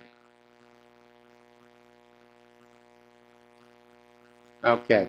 Now, another judge, this one over in Washington State, has sided with the NRA and the Second Amendment Foundation against a gun control ballot initiative in the state of Washington. Now, this initiative, I-1639, was being presented as a simple attempt to raise the legal age for long gun purchases from 18 to 21. Okay, we'll put this story on hold until after we come back from station identification. Aloha America, welcome back to our show, hour number 3, and we're talking about the story from Washington State where there was a ballot initiative that was put forward supposedly simply to raise the minimum age for a long gun purchase from 18 to 20 years, or actually to 21, which basically disqualifies 18 to 20-year-olds from exercising their Second Amendment. And again, where I grew up, when I grew up, you got your first gun at age 12 and a lecture on gun safety. We didn't have mass shootings where I grew up. Anyway, the reality is this bill, I-1639, would have put in a new system of background checks and other gun controls as well. For one thing, they wanted to create a gun registry for any transfers of commonly owned semi-automatic rifles. They introduced a 10 business day waiting period on the purchase of semi-automatic rifles. They've imposed criminal liability on otherwise law-abiding gun owners who fail to store their firearms to state standards. In other words, they're going to come in and say, this is how you have to store your firearms. Got to have a gun safe or at least a gun lock. I don't know what the plan here is. And I'm sure the people behind this initiative are already buying stock in the companies that make trigger locks and gun safes here. Basically, it's authorized a $25 fee to be assessed to semi-automatic rifle purchasers. It's basically just a way to try and make purchasing these rifles cost prohibitive. It also mandates training prior to purchase. Now, I got to be very honest, I don't have a problem with that one. I actually think it would be a good idea. I think anybody who wants to get into firearms, as a hobbyist, as a hunter, as a target shooter, I think it's very reasonable that they show competency before they get the gun. Just like you have to go through driver ed before you get a driver's license. And I know I'm going to get a lot of nasty emails from the Second Amendment people about this one. But I actually like that idea. Okay, over in Chicago, my goodness, they're having a lot of fun over there. 18 people were shot on Friday, 23 shot on Saturday, and 21 shot yesterday. That's 57 for a single weekend. Thank goodness they've got such strict gun control over there in Chicago. All right, let's turn to some issues of health and safety. Now, people are becoming very concerned about their drinking water. There are now a lot of places in this country where it's actually dangerous to drink the tap water as it comes out of the faucet. Places like Flint, Michigan, where the water mains have corroded and leached into the water. Areas of fracking, where there are fracking chemicals that are coming out of the water. And in states, including Colorado, Michigan, Pennsylvania, New York, and North Carolina, local water systems have been contaminated with toxic chemicals called PFAS, PFAS, which stands for perfluoroalkyl and perfluoroalkyl substances. And these are artificial chemicals manufactured in a lab. They do not break down in the environment. They last for thousands of years. These are forever chemicals, and they're starting to find, this is in the drinking water as well. More than 30 communities so far. Now, the various water departments around the country test for certain things they expect might be there. Bacterial contamination, lead, metals. They can't test for everything. And the water treatment systems aren't designed to deal with things like, you know, slowly accumulating medications or chemicals. Now, all of this, of course, is good news for the bottled water manufacturers until you realize that in most cases, that bottled water does not come out of that nice natural spring that you see on the front label. It's just ordinary city tap water. It's run through some additional filters and a little additional flavoring. But if there's something in that city water, it's going into that bottle. Okay, out again in California, there's been a case involving noted vaccine rights physician Dr. Bob Sears, and he's being threatened with a loss of license and 3 years of probation. This guy got charged and tried for giving a vaccine exemption to a child with a history of adverse reactions to vaccines. This is a result of Senate Bill 277, which basically took away a parent's right to refuse vaccines for their children for any reason whatsoever. The only remaining legal pathway for refusal is to get a medical exemption from a physician. And this doctor did that, and under the pretext that he did not thoroughly investigate the background of the child's medical history, they literally dragged him into court. By golly, you will not stand up to those vaccine makers. Those vaccine makers are our friends. They got oodles and oodles of money over there. All right, we're going to do a shout out now to our on-air affiliates who are just now rejoining the network. Over in China, it's a different story. They've had a major vaccine scandal over there, and more than 40 government officials, including 7 at the provincial level, are being held accountable for these substandard vaccines made at the Changsheng Biotech Company. And it looks like they're really in a lot of trouble. And Xi Jinping personally oversaw this case.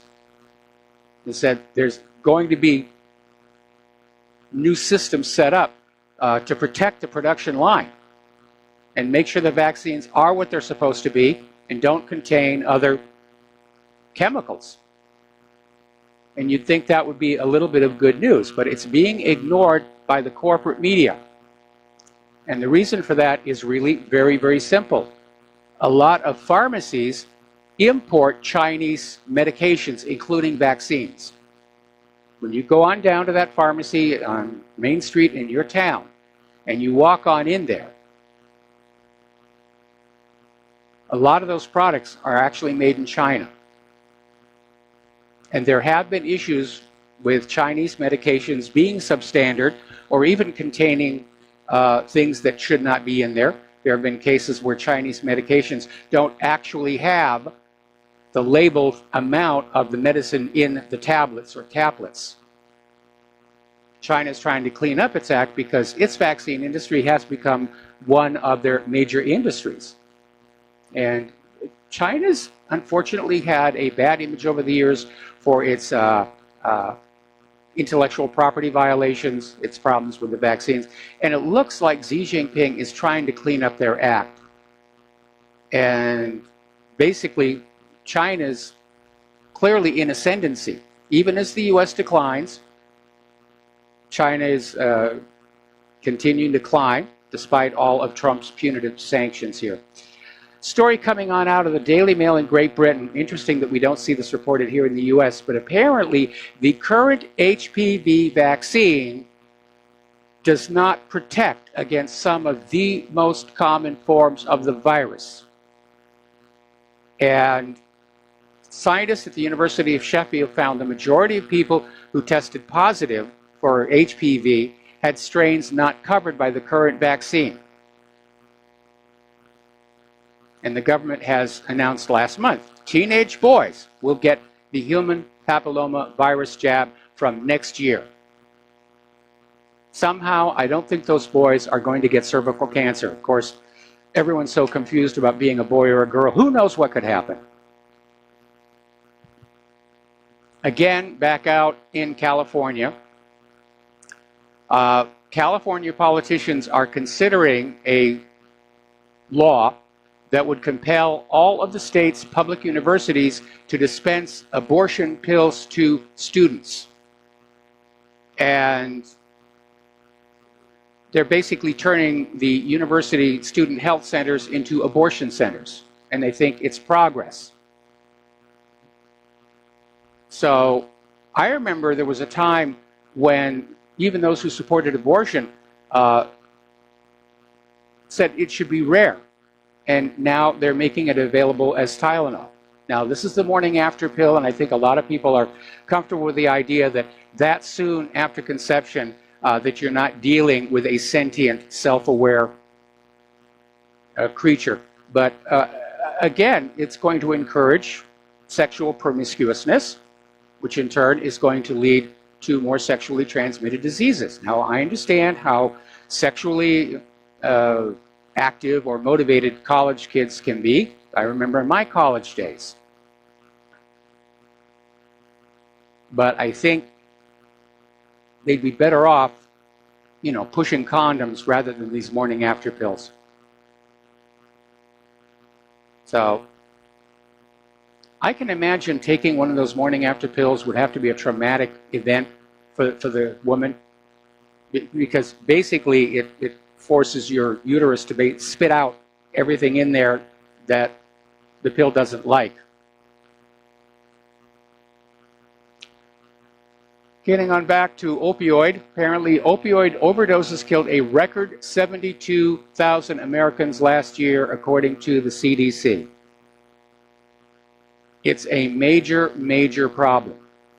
But the pharmaceutical industry's got to do something with all of that opium coming in from Afghanistan. So let's talk about suspensions and social media, and I'm seeing articles where it's saying social media could actually be in trouble because of this. Because people don't want to think that they're interacting on a platform that is going to basically treat them like a child. Now, the other day, of course, Facebook suspended Telesur, their English channel, And Facebook really couldn't seem to come up with a good reason why they did it. Telesur got the usual boilerplate message from Facebook, you violated our terms of use, but without being specific. Now, is it possible that some government asked Facebook to delete the page and Facebook went along? We certainly know that other social media has openly said, yeah, when China says take down a page, we take it down. Over at InfoWars, their program, Real News with David Knight, has now been shut down on YouTube.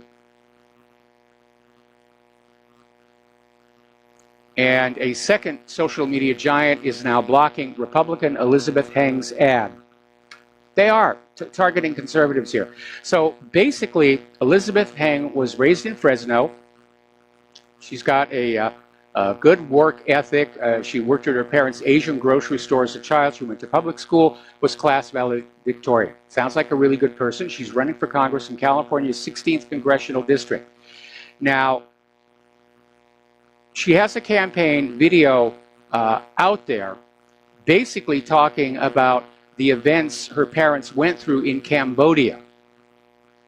And her parents succeeded in escaping the communist regime in Cambodia to resettle in California. And it is an amazing video. And basically, Twitter has now banned that, saying it's shocking and too controversial. Well, there's nothing controversial about what Pol Pot did in Cambodia. It's well-documented history. And I think social media has definitely gone over the edge on this thing. And a lot of people are starting to push back. Amazingly enough, Bill Maher, who's as liberal as they come, used a portion of his show to defend Alex Jones' right to freedom of speech. Now, the Trump administration has started to do something here. It's not what you might expect, but basically, Housing and Urban Development Secretary Ben Carson is accusing Facebook of engaging in housing discrimination. This is according to a complaint filed on Friday. In it, HUD says the social media giant allows landlords and home sellers access to advertising tools that limit which prospective buyers or tenants can view certain online ads based on race, religion, sex, disability, and other characteristics. All of this a clear violation of the Fair Housing Act. So Facebook is in legal trouble for that. It may just be the opening salvo. Trump is finally coming on out and making comments about social media's abuse of conservative voices and the independent media. Apparently there's been another banning of somebody. There was a former employee of Tesla who took to his Twitter account and basically began posting photos that he claims back up the assertions Tesla has denied. And he's telling other employees, followers, to basically upload photos of what he claimed to be improperly handled cooling tubes, proof of damaged battery cells being reworked and installed in cars that were sold, and apparently a high volume of scrap waste. And Twitter promptly suspended it, because Twitter is saying that you can't talk about another person without that person's permission. So according to Twitter, you need permission to be a whistleblower from the party you are blowing the whistle on. That makes a lot of sense out there here. Article, this one coming out of Waking Times, talking about the internet kill switch. And this is something that's sort of been in the folk legend going back for almost 20 years, where supposedly the president has a button he can push that would shut down the entire internet. And of course, shutting down the entire internet would be an economic disaster because of how many businesses are now dependent on it. So the new task is to find ways to filter content the government and corporate media and corporations in general don't like, while not touching that part of the internet that is making all kinds of money here. So there is no actual button if there ever was. But there's certainly all of this banning going on. And Fahrenheit 451 has now become Fahrenheit 404. Story out of Investment Watch blog. Government spying and censorship is the start of widespread book burning. Everyone is guilty of something. Anyone can be silenced.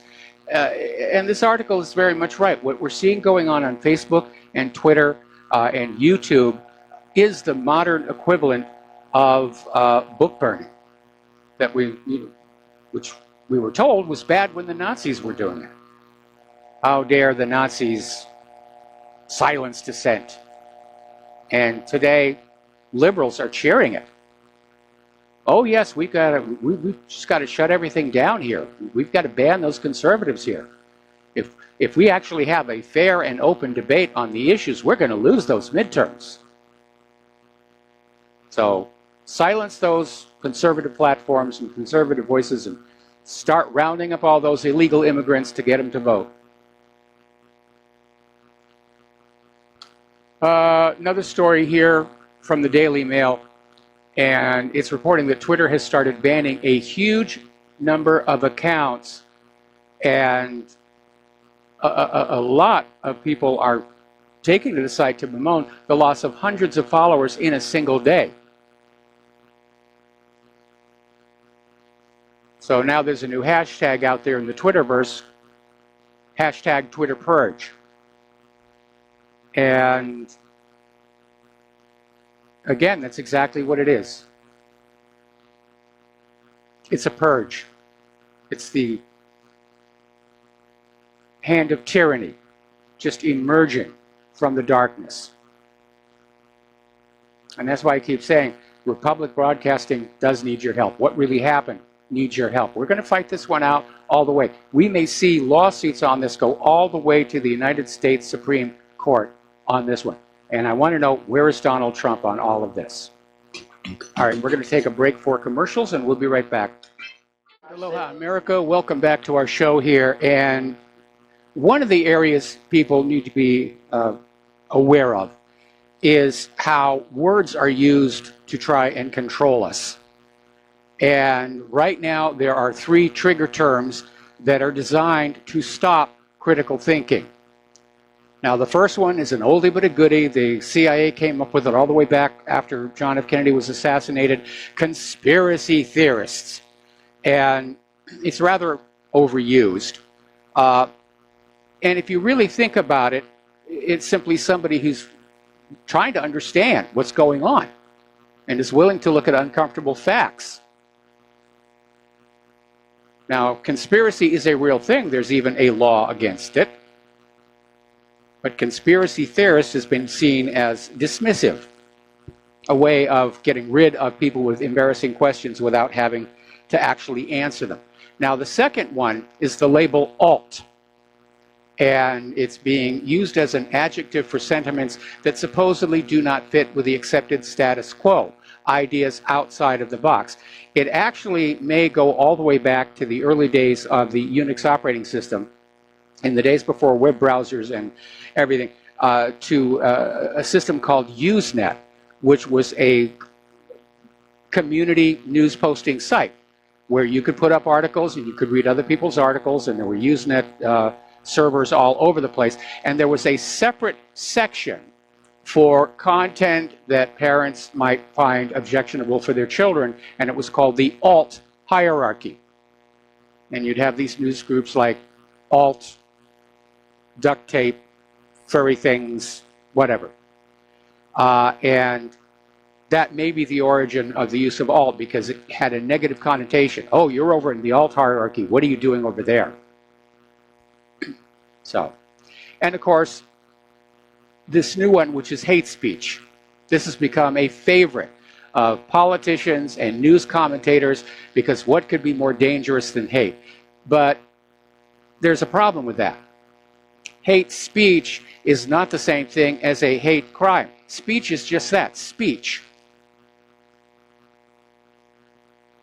And the idea of trying to criminalize hate speech it becomes an issue when you realize that the government gets to decide what is hate speech. And anybody who's out there trying to tell the truth in a government of liars can be accused of hate speech and demonized. Another article, this one out of Richie Allen, on how political correctness is totalitarianism on steroids and will be the death of free speech if we let it. And he's trying to get on out there and sound the alarm that political correctness really is an attempt to trick people into self-censoring. I have a concern about this candidate. Oh, don't say that. You'll offend them. Everybody's just triggered by possible offense. In fact, story that just got put up here, Frontier Airlines suspended a pilot in connection with a social media comment on a transgender student. So political correctness has literally reworked our society where people are genuinely afraid to say what's on their mind. And it is insidious because people think that's what they're supposed to do. And you're not. That's why we have a First Amendment, so you can get on out there, peacefully assemble, discuss what's going on, and petition the government for redress of grievances. And everybody's got a different opinion. And you cannot have free speech and an offense-free environment at the same time. It's impossible. No matter what you say, there's going to be somebody on earth who is offended by it. Usually it's going to be the liberals because part of their self-image is being offended at everything. I'm offended at that. Those shoes don't go with that shirt. I'm offended by that. We have to have the courage to speak out, say what's on our mind. And if somebody comes up and says, I'm offended by that, say, okay, be offended. It's like that Australian comedian. Nothing happens to you when you're offended. Just say, be offended. I don't care. That's part of political correctness, that we're supposed to be obsessed with other people's feelings at the expense of our own freedoms. I'm not going along with that one. I try and be gentle and diplomatic and polite, but I'm going to speak what's on my mind. And if you're offended by something I've said, too bad. Because I refuse to surrender my freedom of speech. I refuse to give up that First Amendment. Because if we lose that First Amendment, if they succeed in taking away our freedom of speech, we are in serious, serious, serious trouble as a nation. And we seem to be heading into that right now, where between the deplatforming of those of us who are willing to speak our mind, coupled with this cultural Marxism called political correctness, the American people don't realize they're being swindled out of one of the most basic rights that they have. We'll be back after these commercials. And aloha America, welcome back to our show here. And Facebook is in trouble in another way, and this is potentially a lot more serious than violating the Fair Housing Act. Apparently, Facebook has been fudging their numbers to their advertisers. And there was a lawsuit filed last Wednesday basically saying that Facebook deliberately misled advertisers on its platform by claiming it had a far larger audience size in U.S. cities and states than it really does. So they got caught on that. And by the way, it's not the first time it's happened. All of these social media corporations have been accused of rigging the numbers and overstating their reach in order to drive their advertising prices up. But now Facebook is getting sued for that, and I think that would be a really good thing. Okay, now, do you remember the Prenda Law piracy scheme? Prenda basically made about $3 million from the scheme. And the way it worked is the lawyers for this law firm would upload copyrighted porn onto public websites, wait for it to be downloaded, and then sue the people who downloaded it for copyright infringement. And it was a scam, and they got caught doing it. And Paul Hainsmere has pled guilty to charges of wire fraud and money laundering for his part in the Prenda piracy scheme. And his guilty plea is part of an agreement that will ensure he does not receive a prison sentence longer than 150 months. Well, a lot can happen in 150 months. I think that possibly all those people who got wrongfully sued ought to be suing Prenda. Now, here's an interesting story. It basically involves a teenage hacker who was able to break into Apple's secured servers. And basically, Apple contacted the FBI. The FBI then passed the case to the Australian Federal Police Force, where they later tracked down this teenager and found software that had enabled the hacking. It's funny the way they phrase that. It makes it sound like he didn't write it, he just bought it off the dark web. But the AFP raided the teen's family home in Melbourne and seized 2 laptops, a mobile phone, and a hard drive. And court documents said the teenage hacker stored 90 gigabytes of Apple-secured files and customer accounts in a folder titled Hacky Hacky Hack. Now, how did they find this nefarious criminal? Was it the work of the FBI or the AFP or even Apple? No, this kid was bragging about what he was doing on WhatsApp, and somebody just spotted it there. Now, if you're using your computer or even just your smartphone on a regular basis here, you already know we're living in a season of just uncontrolled scams and fraud all over the place here. And apparently there's one that was out a few years ago. It's making the rounds again.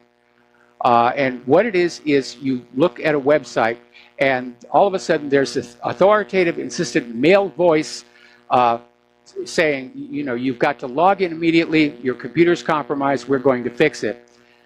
And it just keeps repeating over and over and over again. And part of the warning is if you disconnect this, you will be disconnected from the internet as a threat to our servers. And it is a scam. And the way that you spot it's a scam, and this is a good rule of thumb, look at the email address that whatever you're being asked to fill out is being sent to. And if it doesn't say the appropriate party, the bank or Microsoft or whatever, you're dealing with a scam. And we see dozens and dozens of these every week.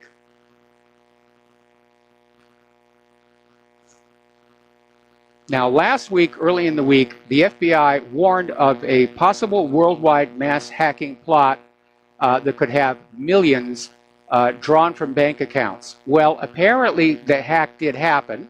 And one wonders how it is the FBI knew it was going to happen, but didn't have enough information to stop it.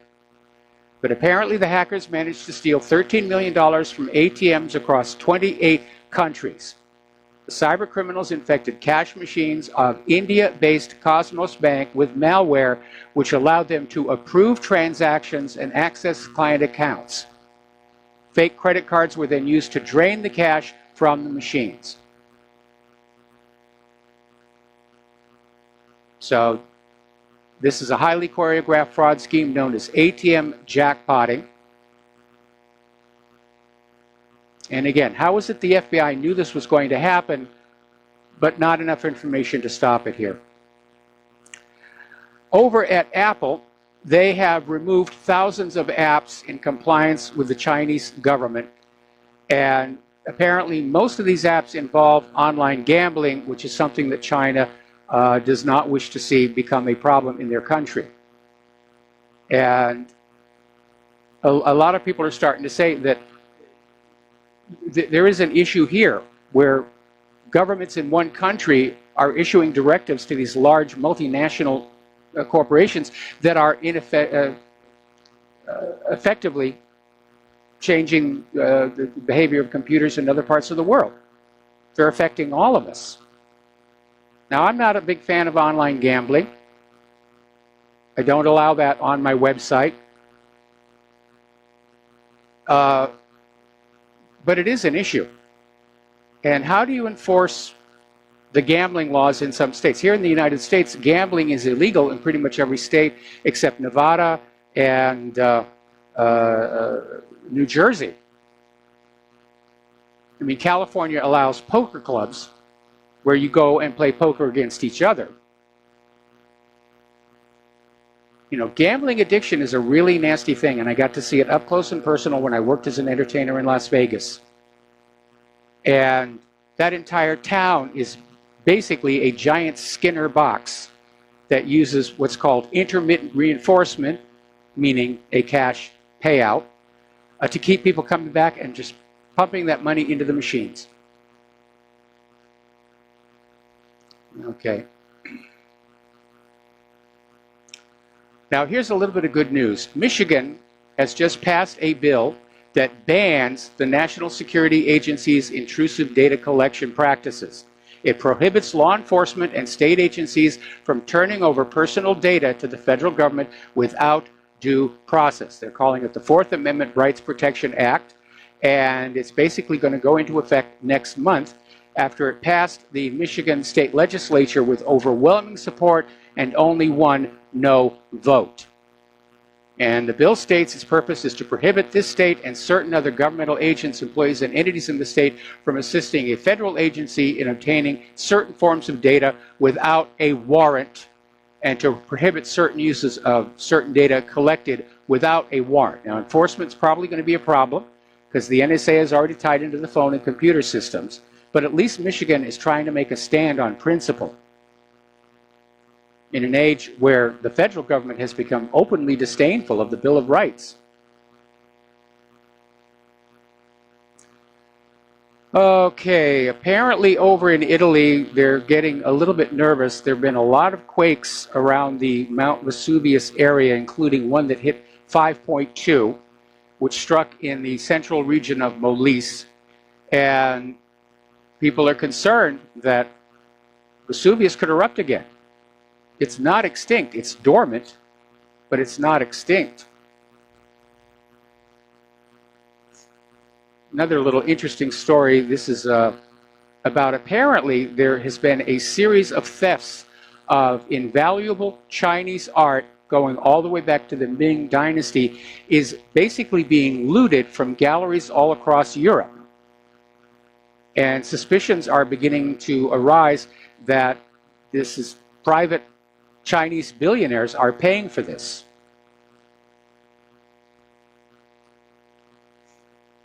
Remember the X-37B, that little robotic mini space shuttle the military has? It's been in space pretty much for a year now, and nobody knows what it's doing up there. But it obviously has got a really wonderful power supply. We don't know if it deploys solar panels from inside its cargo bay or if it's running on a nuclear reactor. I would tend to think, given that this is a military project, it's probably the latter one. But that's up there, and it's doing whatever it is that it does. All right, so let's talk some local news here. Down on the Big Island, the volcano Kilauea appears to have slowed down. They're still calling it a pause. They're hoping it's going to last. The USGS has lowered the alert and warnings for both the summit and fissure rate from warning to simply watch. And that's a really good sign. Now, over at Volcanoes National Park, they're saying it's going to be a while until they can reopen the park. Now, that's bad news for Volcano Village, which really depends on tourism dollars to survive, and they've taken a major, major crushing hit during this eruption. But the people who run the park are saying they're not going to reopen it until they know that everything is perfectly safe. Now, Volcanoes National Park basically covers that Kilauea summit and Halemaumau and a couple of other small things. But you can still tour the other volcanoes down what's called Chain of Craters roads. And, of course, I don't know what condition it's in after this last eruption. But they want to be they want to be safe. They want to know it's safe before they let people back in there. Now, last week I mentioned we had a hurricane in our neighborhood yet again, Hurricane Lane. And it looked like it was going to miss us to the south by an even wider margin. than the previous hurricane.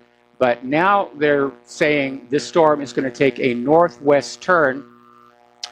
And as of right now, both Kauai and Oahu are now in what they call the cone of uncertainty, which is the possibility of error on either side of the predicted track. Now, my estimation is it's probably actually going to sail between Kauai and Oahu, but we'll still get a lot of wind and rain from that. All right, let's take a phone call now from Daniel in British Columbia. Aloha, Daniel. Welcome to the show. What's on your mind? Yeah, aloha, Michael. I don't want to bore you with Canadian stuff, but you were talking about words being used as weapons these days. There's a politician here in Canada who's getting in hot water for a couple of tweets that he did. Mm-hmm. He was talking about this statue of John A. Macdonald being removed from the front of the legislature in Victoria, British Columbia. Yes. And John A. Macdonald is he's like the Canadian version of George Washington. He didn't cut down any cherry trees or anything like that, but well, neither did George. That was just campaign propaganda. Probably, but he did. He made a point that John A. Macdonald, in the time of when he was around, was basically taking orders from the British Crown because Canada wasn't quite a country yet. And a lot of the segregation and schools for the Aboriginals, sure, it's an issue and it's a dark history, but instead of removing the statue, they could just put the plaque or rename the plaque or change the wording on it to include his dark side too, instead of all the good things like helping found Canada. So this Maxime Bernier, his name is Maxime, not Maxine, he's a conservative, and he's also saying, at the same time they're pulling down a statue of John A. Macdonald, they're renaming a park in another part of Canada after the founder of Pakistan. And he said the founding of Pakistan led to 1 million deaths. And so, of course, all the liberals just jumped on him. I mean, politicians are citizens too. They've got, they've got the right to speak their mind, and sure, they represent their party and so forth. But it's just becoming out of control. And he said this is another example of extreme liberal multiculturalism. Yeah. And there's also a thing today, our version of the NFL here in Canada, it's called the CFL, the Canadian Football League, but they have their opening games, and it's called Diversity is Our Strength Day, and everyone's wearing these T-shirts saying diversity is our strength. They're just force-feeding this stuff on us. Uh-huh. So I thought I'd weigh in on that. Well, yeah, we're being force-fed this stuff. Soros is not ready to give up, even though he's been kicked out of Hungary now. And they're still pushing for this one world government, one world private central bank model. Yeah, I think the Justin Trudeau is really in trouble. I think a lot of Canadians have just had we were too far to the right before when we had, what's his face there? I can't remember his name. But this guy he's off the rails. He's, worse than Hillary Clinton would be. Just everything he does is, he's just kind of a butt kisser to, nobody in Canada agrees with anything he says now. Mm-hmm. So they're going to try and call an election early, they think, because the Conservatives haven't picked a real leader yet. So they think maybe they can sort of force their way in and call a snap election, which is something we have here in our country. Mm-hmm. So anyways, I'll let you get on with the show. Okay, well, thank you very much for the phone call. And you're right. Sometimes liberalism just seems to have gone nuts here, and they are pushing this multicultural agenda. At the same time, they're trying to tear down our existing history and replace it with something new, multiculturalism. And of course, liberals are always going to be upset no matter what you do. And frankly, my advice is don't try and make a liberal happy. You're just going to annoy them. You're just going to annoy them. Okay, NASA is hopeful that the rover Opportunity is going to wake up in the near future. The Martian dust storm is pretty much all over, and the big issue is how much electricity is left in the rover's batteries, how much dust is there on the solar panels, and they're still hoping that they're going to be able to get that ship back. So we wish them a lot of luck on that one as well, because I've sat in those consoles and I know what it feels like. And Opportunity and Spirit have done great work. They lasted a lot longer than they were supposed to. Anyway, we're going to take a break for commercial. Back with the last segment of our program after these few words. And aloha, America. Welcome back to our show. Last segment of the program today on this Monday here. And over the weekend, the Ring of Fire really seems to have gotten very active. Now, the USGS is out there saying, no, this is just, random occurrence. But the Ring of Fire had 53 major earthquakes in a 24-hour period, including this monster 8.2 that hit out near Fiji. So, all kinds of things going on out there.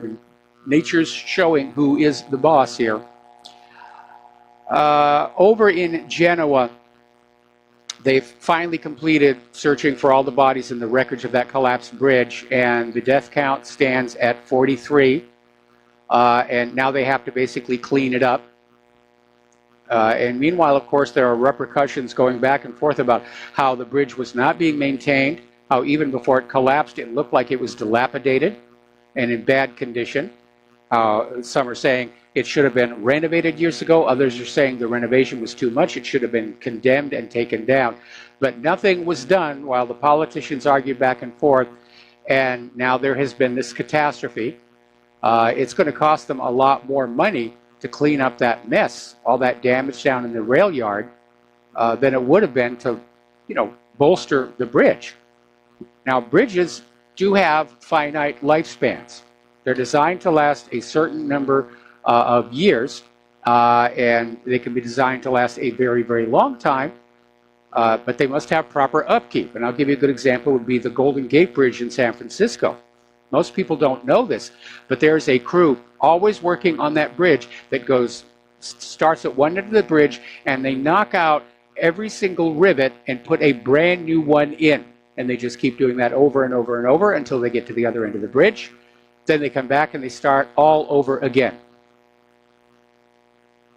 So no corroded, aging rivets in the bridge. And by the way, they'll sell those older rivets in various shops around San Francisco. Makes a great souvenir here, or at least they used to. France is concerned that they have 840 bridges at a risk of collapse. Apparently somebody did an audit, and Emmanuel Macron is being condemned by his government after this report that came on out after the Genoa collapse, saying that 7% of France's structures, 840 bridges in all, are also at risk of collapse.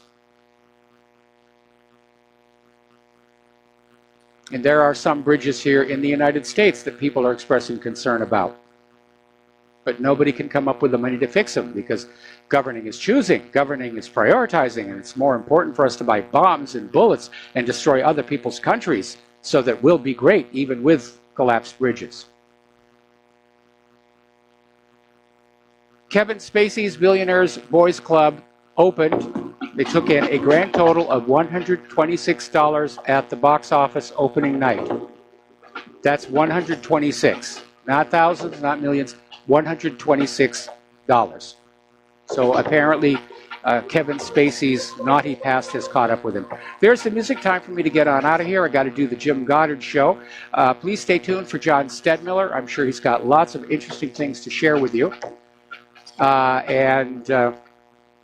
Please take what you learn here and share it with everybody that you know, especially this issue about social media deplatforming conservative voices, because it's an attack on our very democracy. All right, so we'll be back tomorrow. Aloha, America.